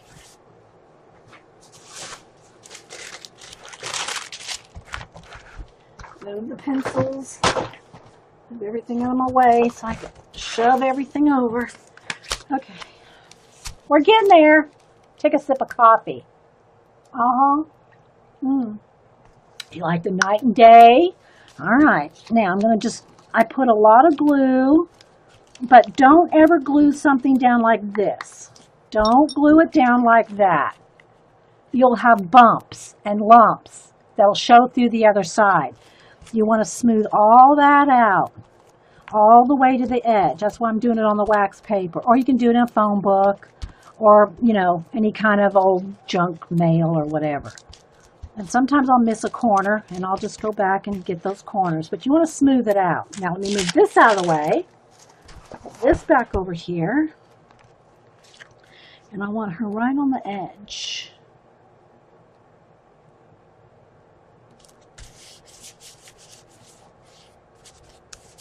And again, she's going to go a little bit over. I don't like to usually go across the page like that because it'll eventually tear. Okay. And it's going to have a little bit of texture, and you need a little extra glue because of the thickness of the texture of the napkin. But smooth it out so that you don't have a lump, because the glue will make lumps on your page on the front. Okay, so let me just make sure she's nice and glued down. Like, here's another little corner I missed. And sometimes it just takes a little extra glue on the napkin, because the napkin's like sucking in the glue, right? And it just needs a little bit more. So especially on the corners. Especially on the corners. So you want to put quite a bit of glue, but smooth it out. Okay, my napkin came up a little bit right there. Smooth it out on the back side before you glue it down. 20 years of practice. That bird, you like the bird, Shar? Why is your coloring so much better? Oh my gosh, girl. Well, I gotta say, the shading and stuff, because I do, you know, I've been doing art and portraits so many years, guys, and it doesn't take a lot of, you know, especially if this is just minimal shading, because I'm used to shading full-on portraits, doing color pencil portraits, right? And so, you know, I'm used to shading with color pencil. So a color book page is not that challenging. But that's why I love color books for everybody, because it's such a great way to practice your shading, your color combinations, your shading, your patience, all of it. And plus you can do mixed media as long as you just, you know, be aware of what kind of paper you're working on. There's so many benefits to me to color books. So matte medium for the napkin glue. Could use, well, here's the thing about using matte medium on the back. You can, but you have to be aware of what you're putting matte medium over. Matte medium will move any, like let's just say I made this a color copy. Let's say I just use an inkjet printer. I didn't want to cut her out of my book, but I wanted to put her in my journal. Matte medium will move your ink, your printer ink. It will move, and if you used watercolor for this or Neo colors, matte medium is going to move that. So that's why I'm just gluing with Eileen's Tacky on the back, because I'm not getting the front wet. You have to be aware in mixed media, if you're going to put matte medium over the top of anything, that it's not going to move it. Same thing with varnish. Varnish can move things that are water soluble or water reactivated, right? Still didn't get a shadow coloring even. You have to do light. My best example was Coach Marie, who tweeted out, "Wow, Dee Dee, you really do have to do a lot of light layers, don't you?" Now this is, you know, this is on top of paint, okay? So you also have to be aware of what you're working on top of. That's why I explain all the time. I over-explain and re-explain every time I'm working on something. I'm just telling you how I'm doing it, right? Because if you put a coat of, if you have acrylic paint down, and acrylic paint will not reactivate, but if you have a coat of acrylic paint down, that you can get so many more layers and textures and lightness with color pencil on top of, right? So that's why I could quickly do this. I did it like that because it was painted with acrylic paint. I couldn't do it that quickly. I could still get this effect that'd take longer with just color pencil. Okay? Yeah. Well, yeah, it is good for the memory too. That's true. All right, so he's going to be up here, and I'm going to extend all the branches in her hair. So I'm going to put paint on here too, and extend all these branches out. I'm going to put this little house down here. Let me trim it out just a little more. The flying around wax paper because of the fan.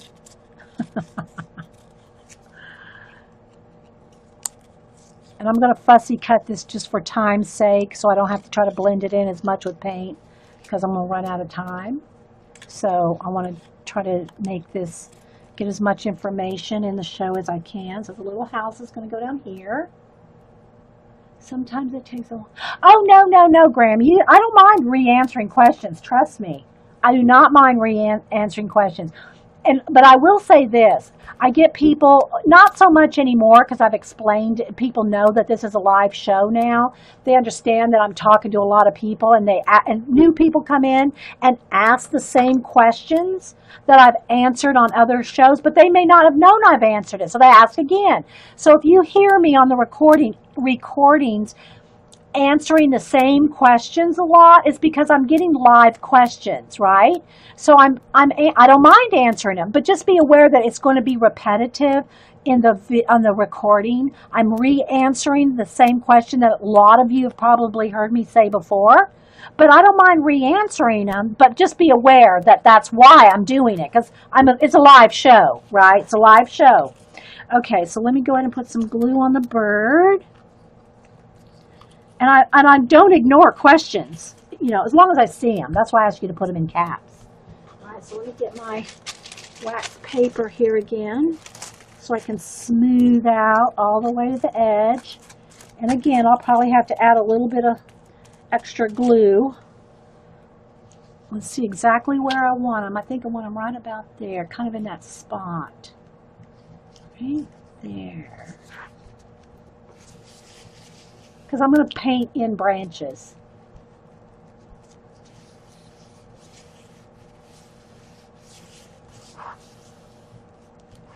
Thanks, Terry. You're sweet. All right. See a little bit flipped up right there.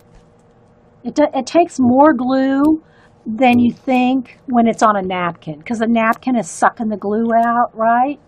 So you really do have to kind of sometimes add a little bit more glue.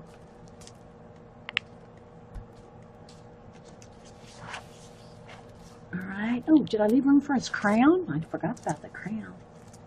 All right, so I'm going to put some glue on the little house. Then we're going to put some more paint and maybe some stickles with the little house down here.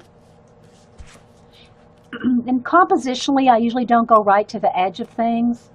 But because the way that these girls are, right to the edge in the book, so I kind of go with that, when I use those girls. Or if it's on the big thing, I have to cover it up with napkins, because, it's cut off right there, right? But I love these girls. They're so fun to use. These Juliet Crane books. Oh, and by the way, I did finish another color book page that I did not do a... See, hers is kind of strong. I think I'll do his the same way. Or this could be a her, too. Could be either one. That I did not do a video for, but I did post it on Twitter and in my color book album on Facebook. But I was watching somebody else, their video, and so I said, well, I'm going to color while I'm watching their video. So I'll show you that. That's in the another Jasmine page. Speaking of color books, so in my Jasmine book, I've only got three things done in the Jasmine book, actually. I think three, one, two, no, I got four. Okay, now I have four. So the first Jasmine one we did was the Poppy Girl, her. Okay, so this was the first Jasmine color book page we did, the Poppy Girl. Okay, then the second one we did was the Mermaid. And the mermaid's got stickles all over, so you can see her glitter, her tail and all is glittery. So there's our second one. This is the Mermaid Girl. And you can see the stickles on her tail and her seaweed shirt. Okay, then the next one we did was the pirate girl. Here's the pirate girl, and there's a video on all three of these. There's videos on all three. There's the pirate girl with her tattoos and her leather and her, it's a little flashed out. There we go. Well, it flashed out again. Well. And then the last one that I did last week that I did not do a video for was the Princess of Bones. So here's the Princess of Bones. And I did her kind of zombie, right? Kind of blue. I did her zombie, but there's the Princess of Bones. And I did a little hashtag to make it almost look like, you know, kind of cheesecloth looking stuff. So there's the princess. And it is, sorry it's flashing out, guys. I'm trying to get the camera to suck the light back in there, but it's, but anyway, so this one is not, there's no video for that one. And I put fire around her. I think there were actually trees. There were actually tree branches, but I turned it into fire because, you know, you're the boss of your color book. And then I put the earth right there. That wasn't there either. So, yeah. So those are the Jasmine pages that we got done. All right, so let's get back to this one. And again, it's kind of curl a little bit until it sets and dry. They flatten out. If your pages start to curl, you can kind of roll them back. They'll stay back. Okay, I got a little bit of trimming right there to do. That's where I cut the page. Okay, so now let's put some paint on it and maybe some stickles on the crown. All right, so first thing I want to do is paint in, I think I'll go with I almost want to go with the same dark blue that's in these flowers. Now let me move, you know, our little feather dusting Lulu. I don't want to get paint on her, and so I'm going to move her before I start getting paint everywhere. All right, so let's go ahead, and I think I'll go with, I think I should go with primary. It's kind of a primary blue, but it's not quite. It might be more. Ultramarine can have a tendency to go a little purple, but we'll give it a shot. All right, let's see what happens. All right, let me get a brush here. All right, so here we go.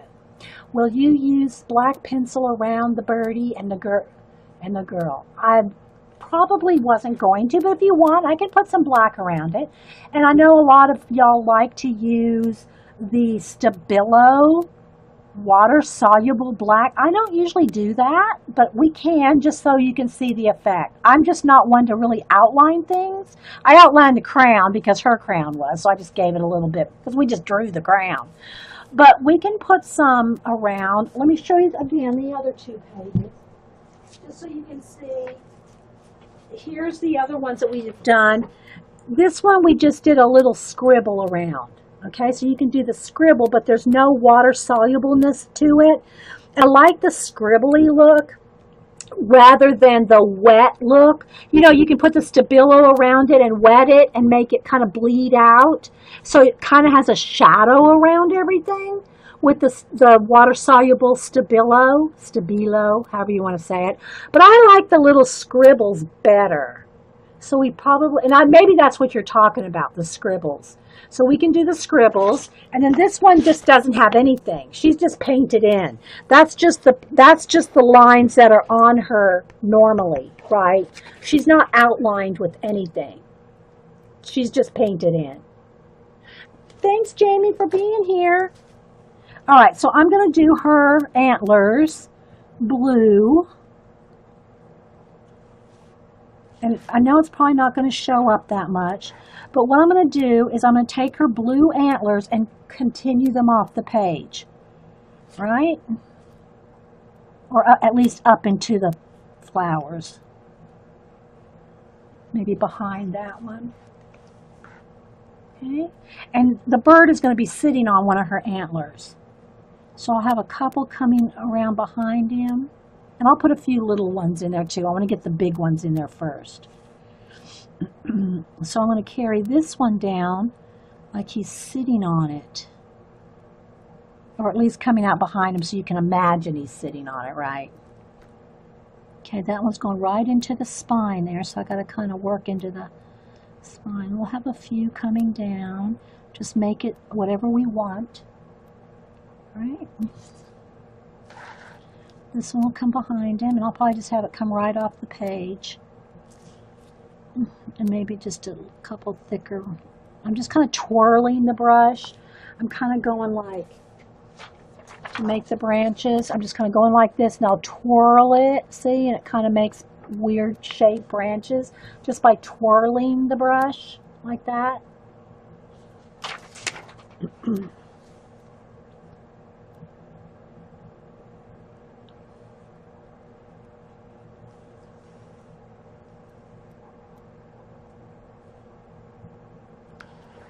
It's magical.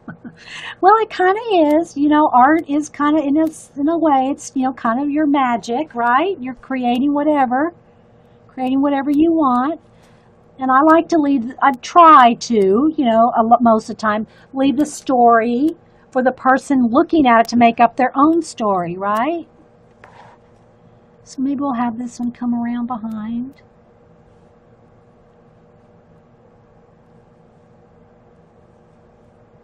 And have some different branches coming off. And you can put as many or a few as you want. Just, you know, play away. And that one's coming from behind him there.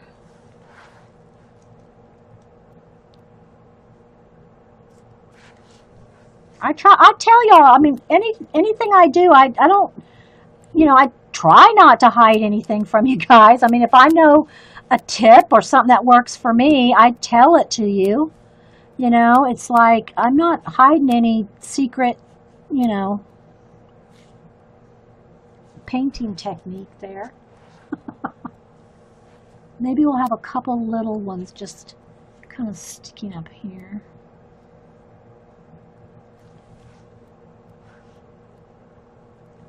Maybe another one over here. I want to get the main ones first and kind of branch off.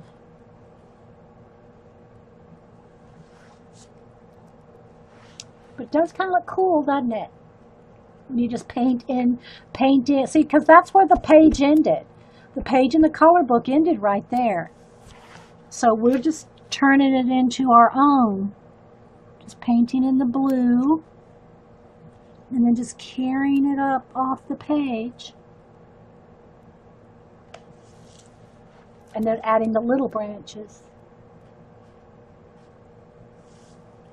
And while we're sitting here, while I'm getting ready, you know, in the next, 10 minutes or so, if y'all have any of your YouTube or website or anything you all want to promote and talk, tell the group about, feel free to post links.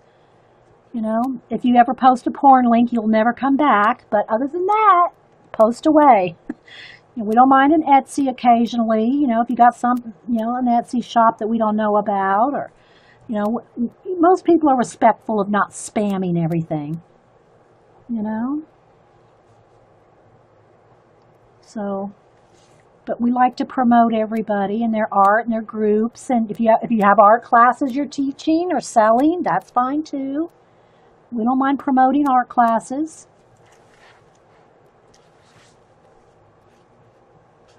Put some spring leaf on her antlers.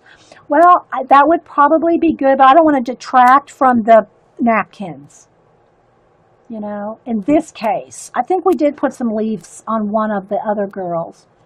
But I'm really kind of trying to make her antlers almost look like this is part of her, So, but yeah, I think we've done some leaves before in one of the other 2 or 3 we've done.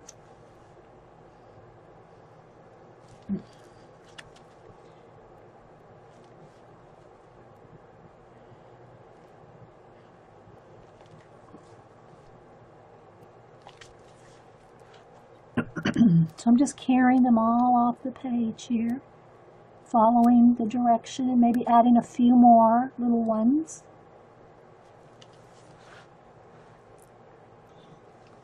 Have a few of them crossing over.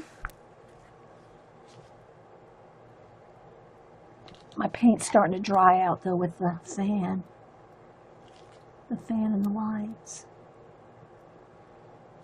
But I appreciate everybody being here and hanging out, and it's just awesome. You know, everybody chats about whatever. And every chat day is different depending on who's here and what's going on in everybody's lives. Don't forget Jean comes on at 4.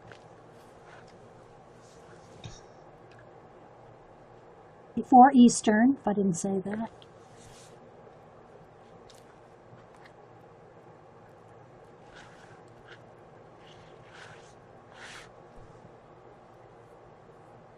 And if I want, I could go in and highlight some of these larger branches. I just put a blob of paint there. Now, I don't want to smear that because I don't want a big smear right there. Dot's fine.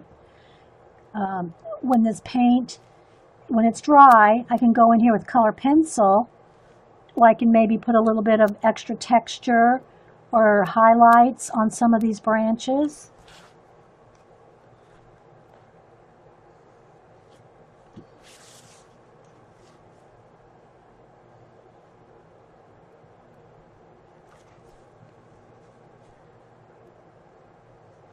But, you know, using the napkin kind of as your base for, you know, where to take your branches. I'm just kind of looking at the flowers and looking at where they could be going and just turning them into more branches.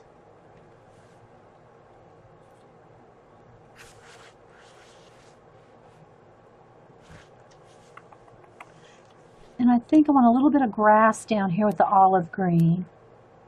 Maybe a little bit of smeary, a little bit of green, extra green.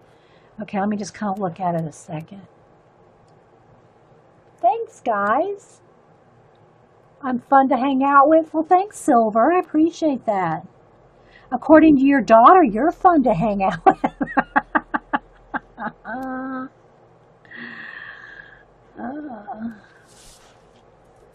Okay, I'm going to stop with that a second. Let me go ahead and heat gun it.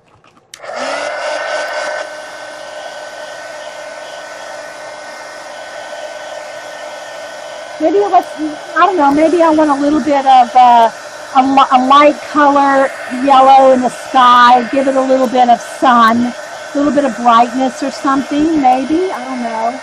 And I don't think it really needs it because the white looks really nice, pretty contrast.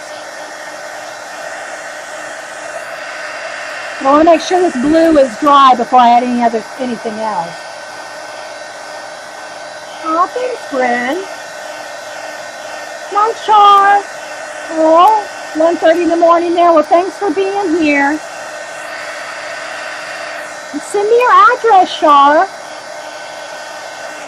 Okay, so now I think I want a little bit of green, and it's kind of an olive green that's in here, right?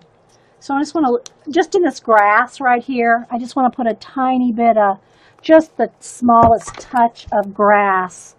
That brush too big with a smaller brush. Just a small, tiny bit of it's not real noticeable, but it's noticeable to me that that's stark white down there. So I just want to kind of maybe put a little bit of olive green down here in the, maybe a little on the path there, just to get the whiteness off of it. Kind of ties in the green there with the green there, right? And you can always go back and shade in there with some color pencil, but make sure that's dry. Okay, so I think I'm just going to dip my finger in the water here and just get a little bit of the watered down green. And I think I just want to kind of, almost just kind of put a little bit of green around some of the edges here. I got to be careful because I got that skin color there. I don't want to dip into the skin color, but I'm just kind of touching the edges, and the napkin's kind of soaking up the green right there. And right there I can see where I missed a little bit of gluing. Either that or it's just got wet from the paint. You want to make sure everything's glued down well. But I'm just picking up a little bit of green on my finger, kind of going around some of the kind of bare edges. Just to kind of pull in a little bit more of the lime green, the olive green.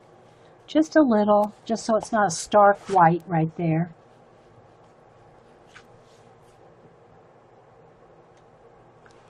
What? Yeah, what about your daughter? Yeah. Uh, okay. And I think around her hair, because I cut around her hair. So I'm going to go and put some of that olive green, kind of almost looks like in behind her hair. There's a little bit of green behind her hair. Maybe a little bit here on the branches too.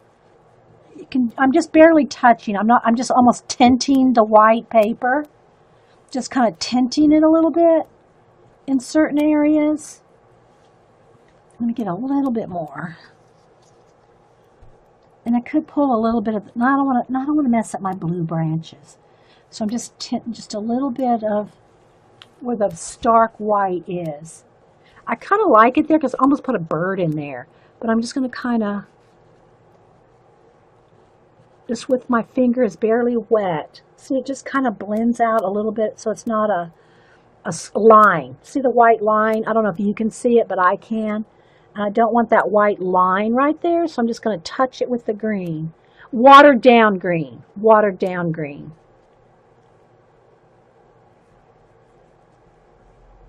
And just kind of here and there so that everything blends together kind of cohesively.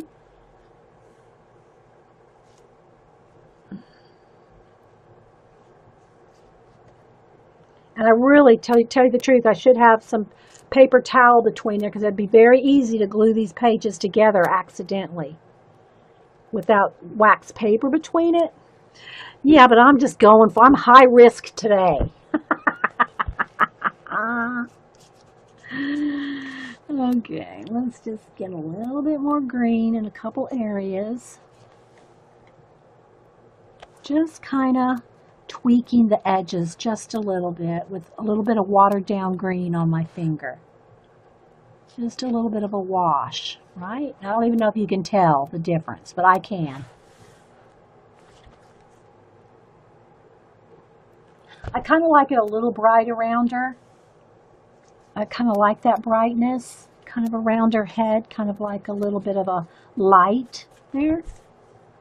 Gotta be careful though, I don't want to get it too. Finger painting, yes, the finger painting technique. I do a lot of painting and collage mixed media with my fingers. All right, and that, see that, look, see I got this napkin too wet right there with my wet finger, so I'm going to have to put a little bit more glue there. You got to, you really want to make sure everything's nice and dry before you start, layering up. But, okay, so now I smeared that. I tore that, so let me cover that up with some green paint. Have to let it dry. Got to be careful. It's just a napkin, people. It's just a napkin back there. Oh, okay, maybe I'll just put a little bit. I'll just put a little sunshine here. Let's see. Just a dab of yellow. Let's see where I want. I think I want the sunshine kind of up in here, though. Maybe here? Maybe? Let's try.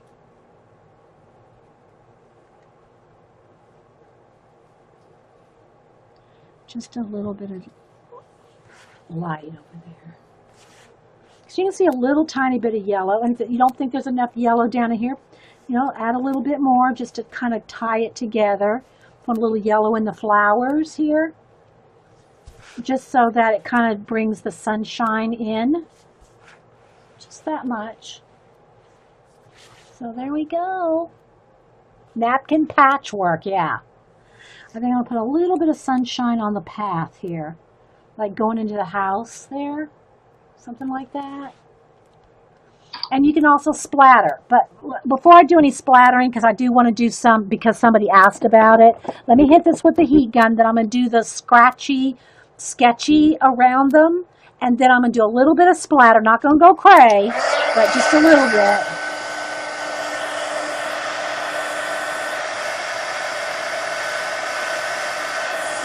So make sure all the places that I watered down the green and add a little bit of yellow. Make sure it's nice and dry.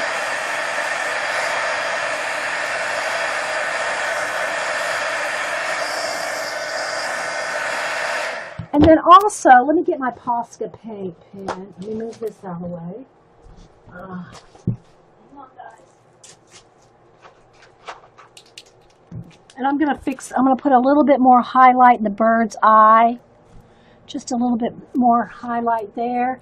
And I think I'm gonna go ahead and put a little bit of highlight on her eye so it looks like she's looking up at the bird. Look.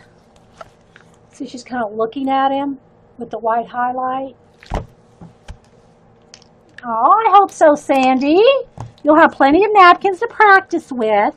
Okay, so now, oh, the other thing I wanted to show, remember I said you can take your white, and because that's paint, you can go in here with the paint, look, on top of the paint, and do some little, like, branchy look, textury look. And I don't know if it's showing up. It's very subtle. I'm just barely touching. I'm just putting a little bit of extra oomph on the branches with the white here and there. Because it's paint, it allows me with the color pencil to go over on these branches, right? Just kind of here and there, just adding a little bit more. Come over here. Got to make sure it's dry though, you'll just dig in. You'll just tear into the napkins if you're not careful. So make sure all your layers are dry. Can you see how it's kind of giving it a little bit more? Okay, now what I'm going to do is take a pencil. Okay, and let me say this again. If you go over it with a pencil, let me get my kind of black here. Let me sharpen this. You want to, be aware of what kind of pencil. All right, so for instance, if you're going to go in here with your Stabilo, however you want to say it, water-soluble black, and do a shadow and wet it, remember that can re-wet. Your black, Prismacolor, you don't have to worry about that. But what I'm going to do is just kind of do a little sketchy, like lines, real kind of random, kind of sketchy bits around just to kind of give it a sketchy look. Can you kind of see? Just no rhyme or reason, just kind of rolling the pencil. Rolling it and, making it kind of sketchy looking. And if they don't like this look, don't do it. But some people like that sketchy look around it. Okay, so you can just kind of. But this is not water soluble, so I'm not going to wet this and move it. Okay, same thing for around the bird. I'm trying not to do it in the air because I can't do it as well in the air. But just kind of, sketchy lines. Give it a kind of a, I don't know, just a little bit more of a hand sketchy look. Kind of go around a few of the branches. Again, everybody doesn't like this look, so if you don't like this look, don't do it. Because there's really no erasing. There's no erasing this black Prismacolor on top of napkins. You try to erase something on napkins, you're going to tear right into it, okay? So, if you don't think you're going to like it, practice it on another piece of paper first. Okay? I did it on one, I didn't do it on another, so you can just, it just depends on what you like, right? See the little sketchy stuff? Yeah, rolling your pencil. Let me get the scrap paper. See, rolling your pencil can kind of really just make you not as perfect. See, you get thick, light, and dark, and thick and thin. But you have to be willing to live with the results. You have to be willing to live with what happens.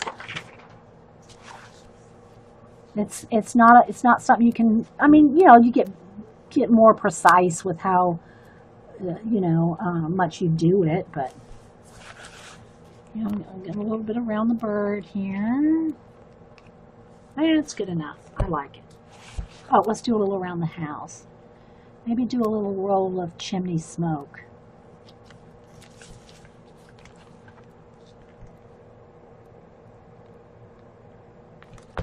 Go around those little bushes. You know, you could do a lot of it, but you know, don't. It's like a little. It's like the whipped cream. You know, it's like the whipped cream, kind of like drippage. When you do drippage, it's kind of like if the whole thing is like a waterfall. You know. Anyway, guys, so I hope y'all enjoyed that and enjoyed all the happy mail because I sure did. And I'll tweet a picture of it for you, and so you can kind of see what we did today. See how she's looking at him?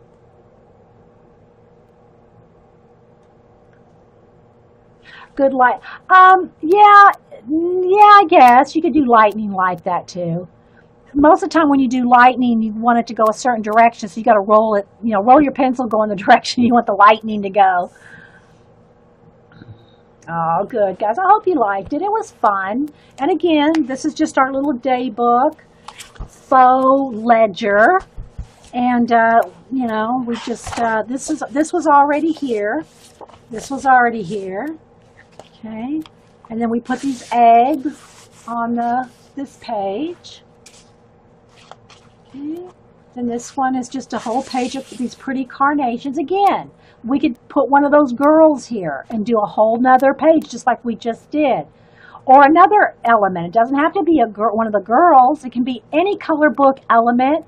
And it doesn't even have to be a color book element. It just makes it more personal when it's a color book something that you colored, right? And put it on top of your napkins. So there we go. So it's essentially the same thing as those other pages that we did in the big Moleskine, just in a littler book form. Okay? And then you just go on to the next one. But I do recommend when you're gluing the napkins, now I should go to the back, right? I need to go to the back and start doing a couple pages from the back because you're wetting that spine, and that spine is going to start rolling. It's going to start curling. So you want to do some in the front, some in the back, some in the front, maybe even a couple in the middle, so that the spine doesn't roll completely out of sync. All right, guys. Well, we will let you go. I'll see you all at Jean's Music Scrap. She's working on a book for her niece who just graduated from Canadian. Help me get this right, Jean, if she's still here. Canadian? Is it military? I don't know the exact thing. So I'm going to wait for, if Jean is still here, let me check. Her niece just graduated, and she's making a book for her. And of course, yeah, she's still here, but she might be napping. Are you still here, Jean? Where's your niece graduated from in Canada? And Jean's making her a photo album.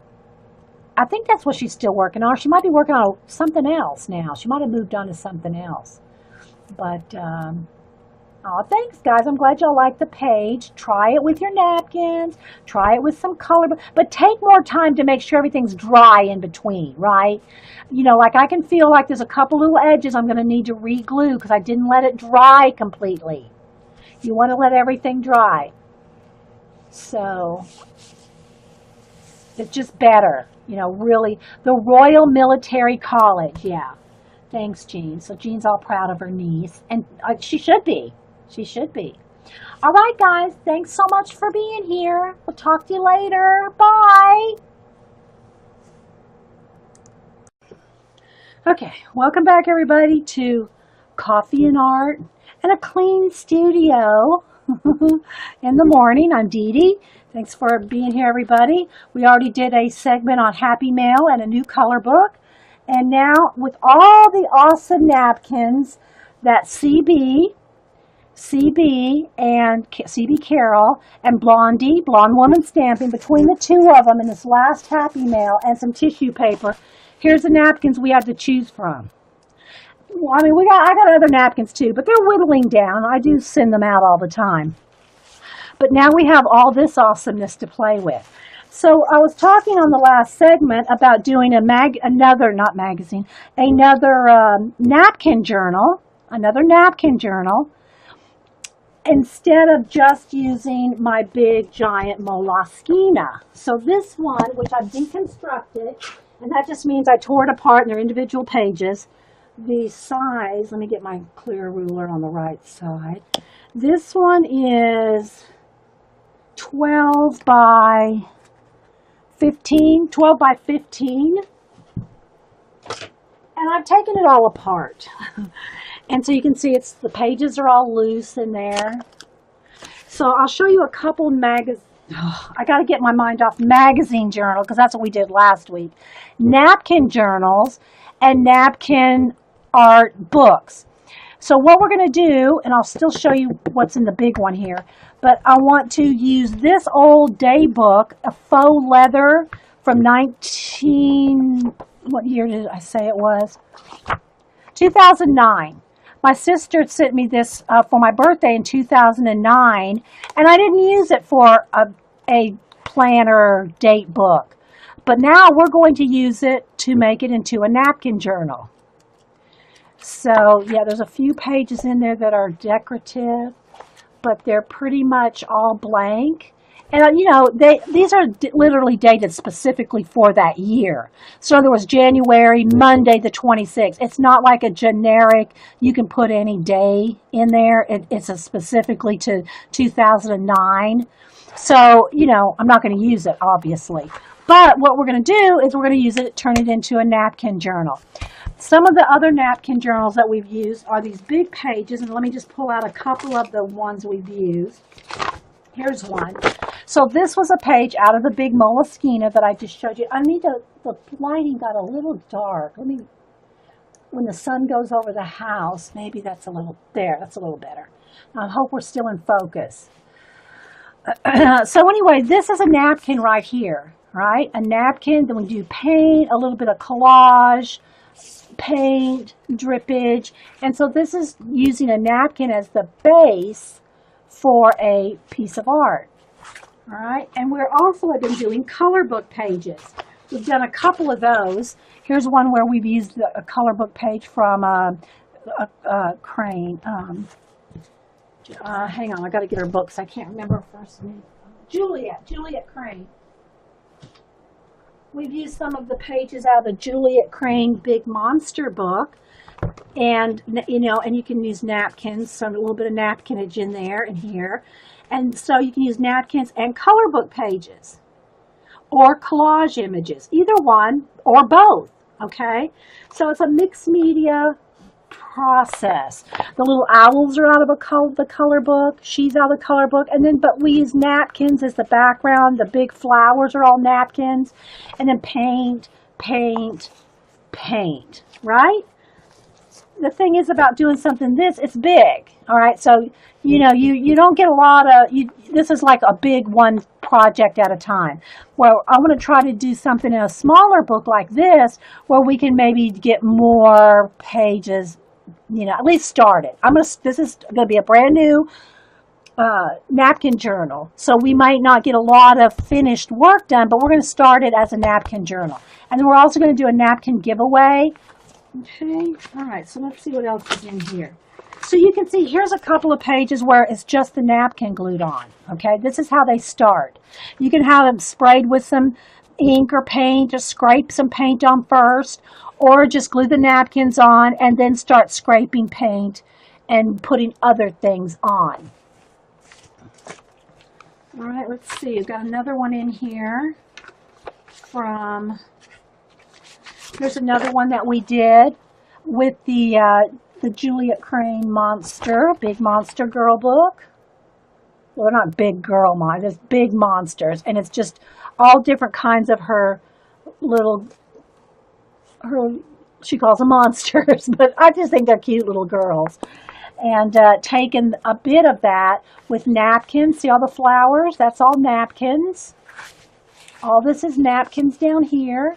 And now I painted in the clouds, painted in the background. So you add the black paint, the blue clouds, and the white. All that's just paint. So you can take multiple media and make it a mixed media project using napkins, color book pages, collage bits, and paint, right? Okay, one other one that we've done with the color book page, and this one was out of the Somerset Studio color book, where we took this girl out of Somerset Studio. All this is napkin, some stamped dots there. All this is napkin. So you can just do all kinds of mixed media, right? So again, I've got all kinds of big pages partially painted and partially napkins on them in this big journal.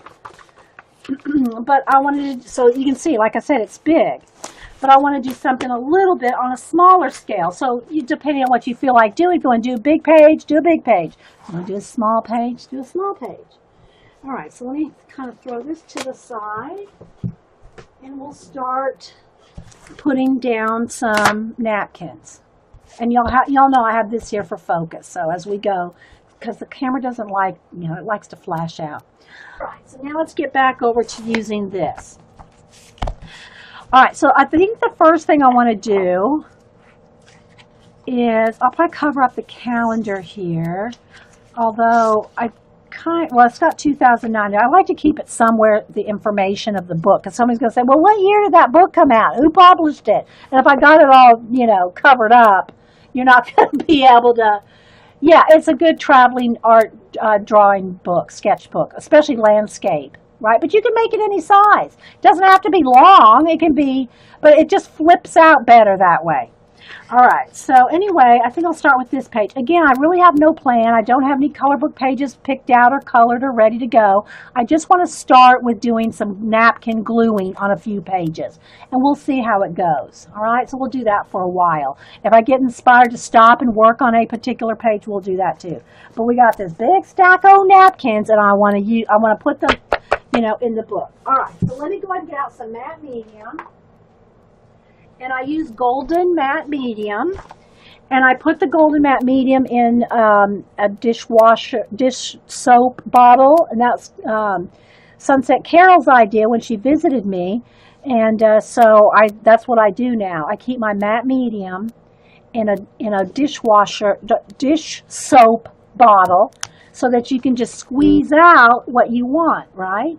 Now, as long as you don't get it too crusted around the rim there, it'll close and it won't clog up, okay? I take the lid off to fill up the bottle, but it just makes it a handy squeeze bottle for matte medium, right? And then I keep all my glue brushes in one water,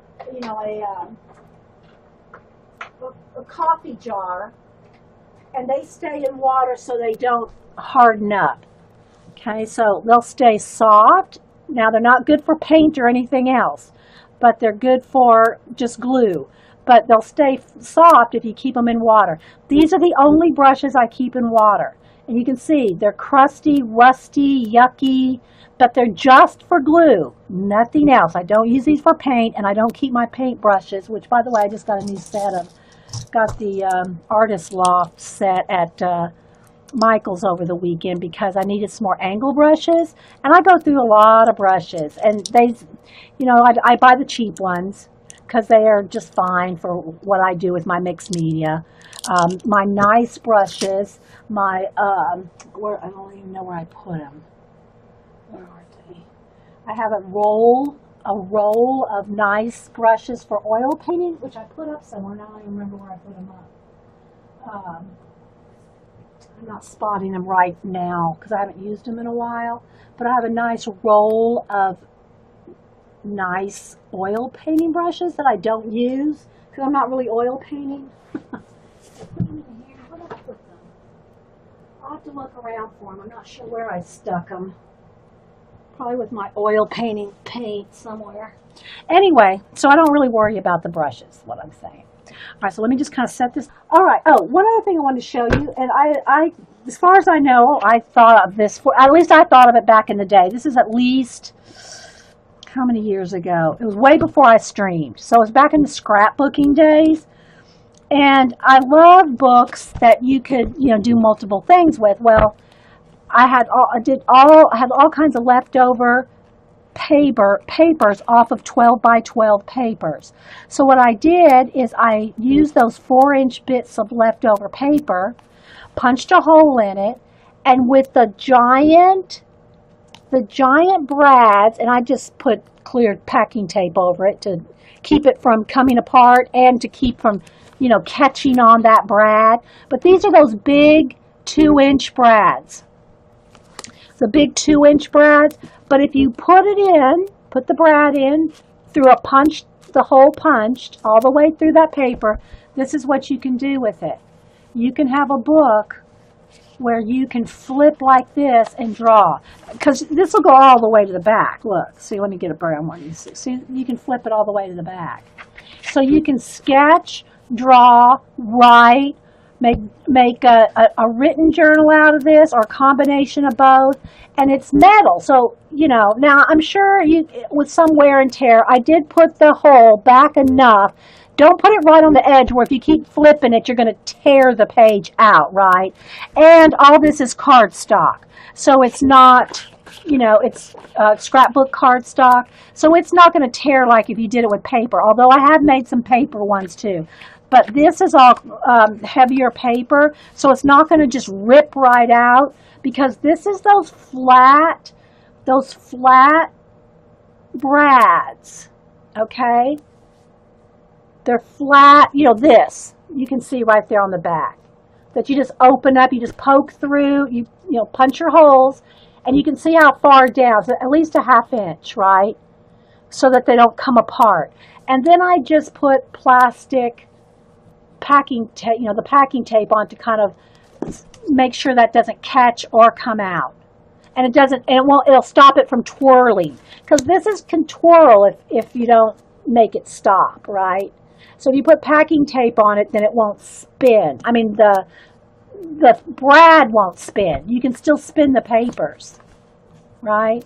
So these are 4x12. This is a 4x12, but you can make them any size. But you can get a lot. Look how much paper, and that's 2 inches of, well, maybe not quite 2 inches of paper in there, 1.5 inches. Yeah. So you can make your own little, you know, book that you can either write in, flip through, whatever. It's probably very good for a collage book, because it's going to get, you know, it'd get fat. I mean, you could probably do it if you wanted to, if you wanted a thick, fluffy book. But it was, you know, to make it flip like this really easily, you really don't want to put a lot of collagey, thick stuff on there. All right, so there we go. There's that idea. All right, to the side now. I will need some baby wipes. Keep my hands clean. And Jean, now, and I think Jean told me, I forget even where she said she got the tip, but if you take a piece of double-sided tape, okay, double-sided tape, open up your napkin, you want to take off the backings. There's usually 2 backings. If you take a piece of double-sided tape and put it on there, they'll come right apart. See that? All right? And I don't keep the inner core. All right, let me get another piece here. Okay, and just put it on the edge. And it'll separate. Because I used to do this with a pokey tool. I used to do it with a pokey tool. Poke a hole in the paper to grab it. But look, there you go. Okay, some of my scrolly stuff here. Hang on, guys, let me scroll. Okay. So yeah, all right, now a couple things about gluing napkins down. This is not going to matter so much. I mean, you can probably see a little bit of the lines. You can see some of the numbers. You can see through it some, which I don't care. This is a cream color, kind of a creamy color paper, as opposed to, let me get a sheet of white paper. So I want you to notice, when you do napkin journaling, it's best to put your napkins first on before you put a lot of paint down, because it will change the color of your napkin. It'll change the vibrancy of the napkin. Now, this is not going to matter as much, but I'll still show you the difference. Let's put the black right here. All right, so if I had a black piece of paper I was going to glue the napkin down, or if I had paint on it, dark or light, and I put my napkin down on it, just look at the color of the napkin there. Can you see how it kind of grays out the napkin? Compare that to now just even the cream color. Look at the difference in the color here and here. So you can see how much more vibrant the image is when you glue it on white or, in this case, I'm gluing it on off-white. I don't think it's going to be too much of a difference between the off-white and the white. It'll be some, but you can see, there again, you can see a little bit of difference between the off-white background and the pure white background.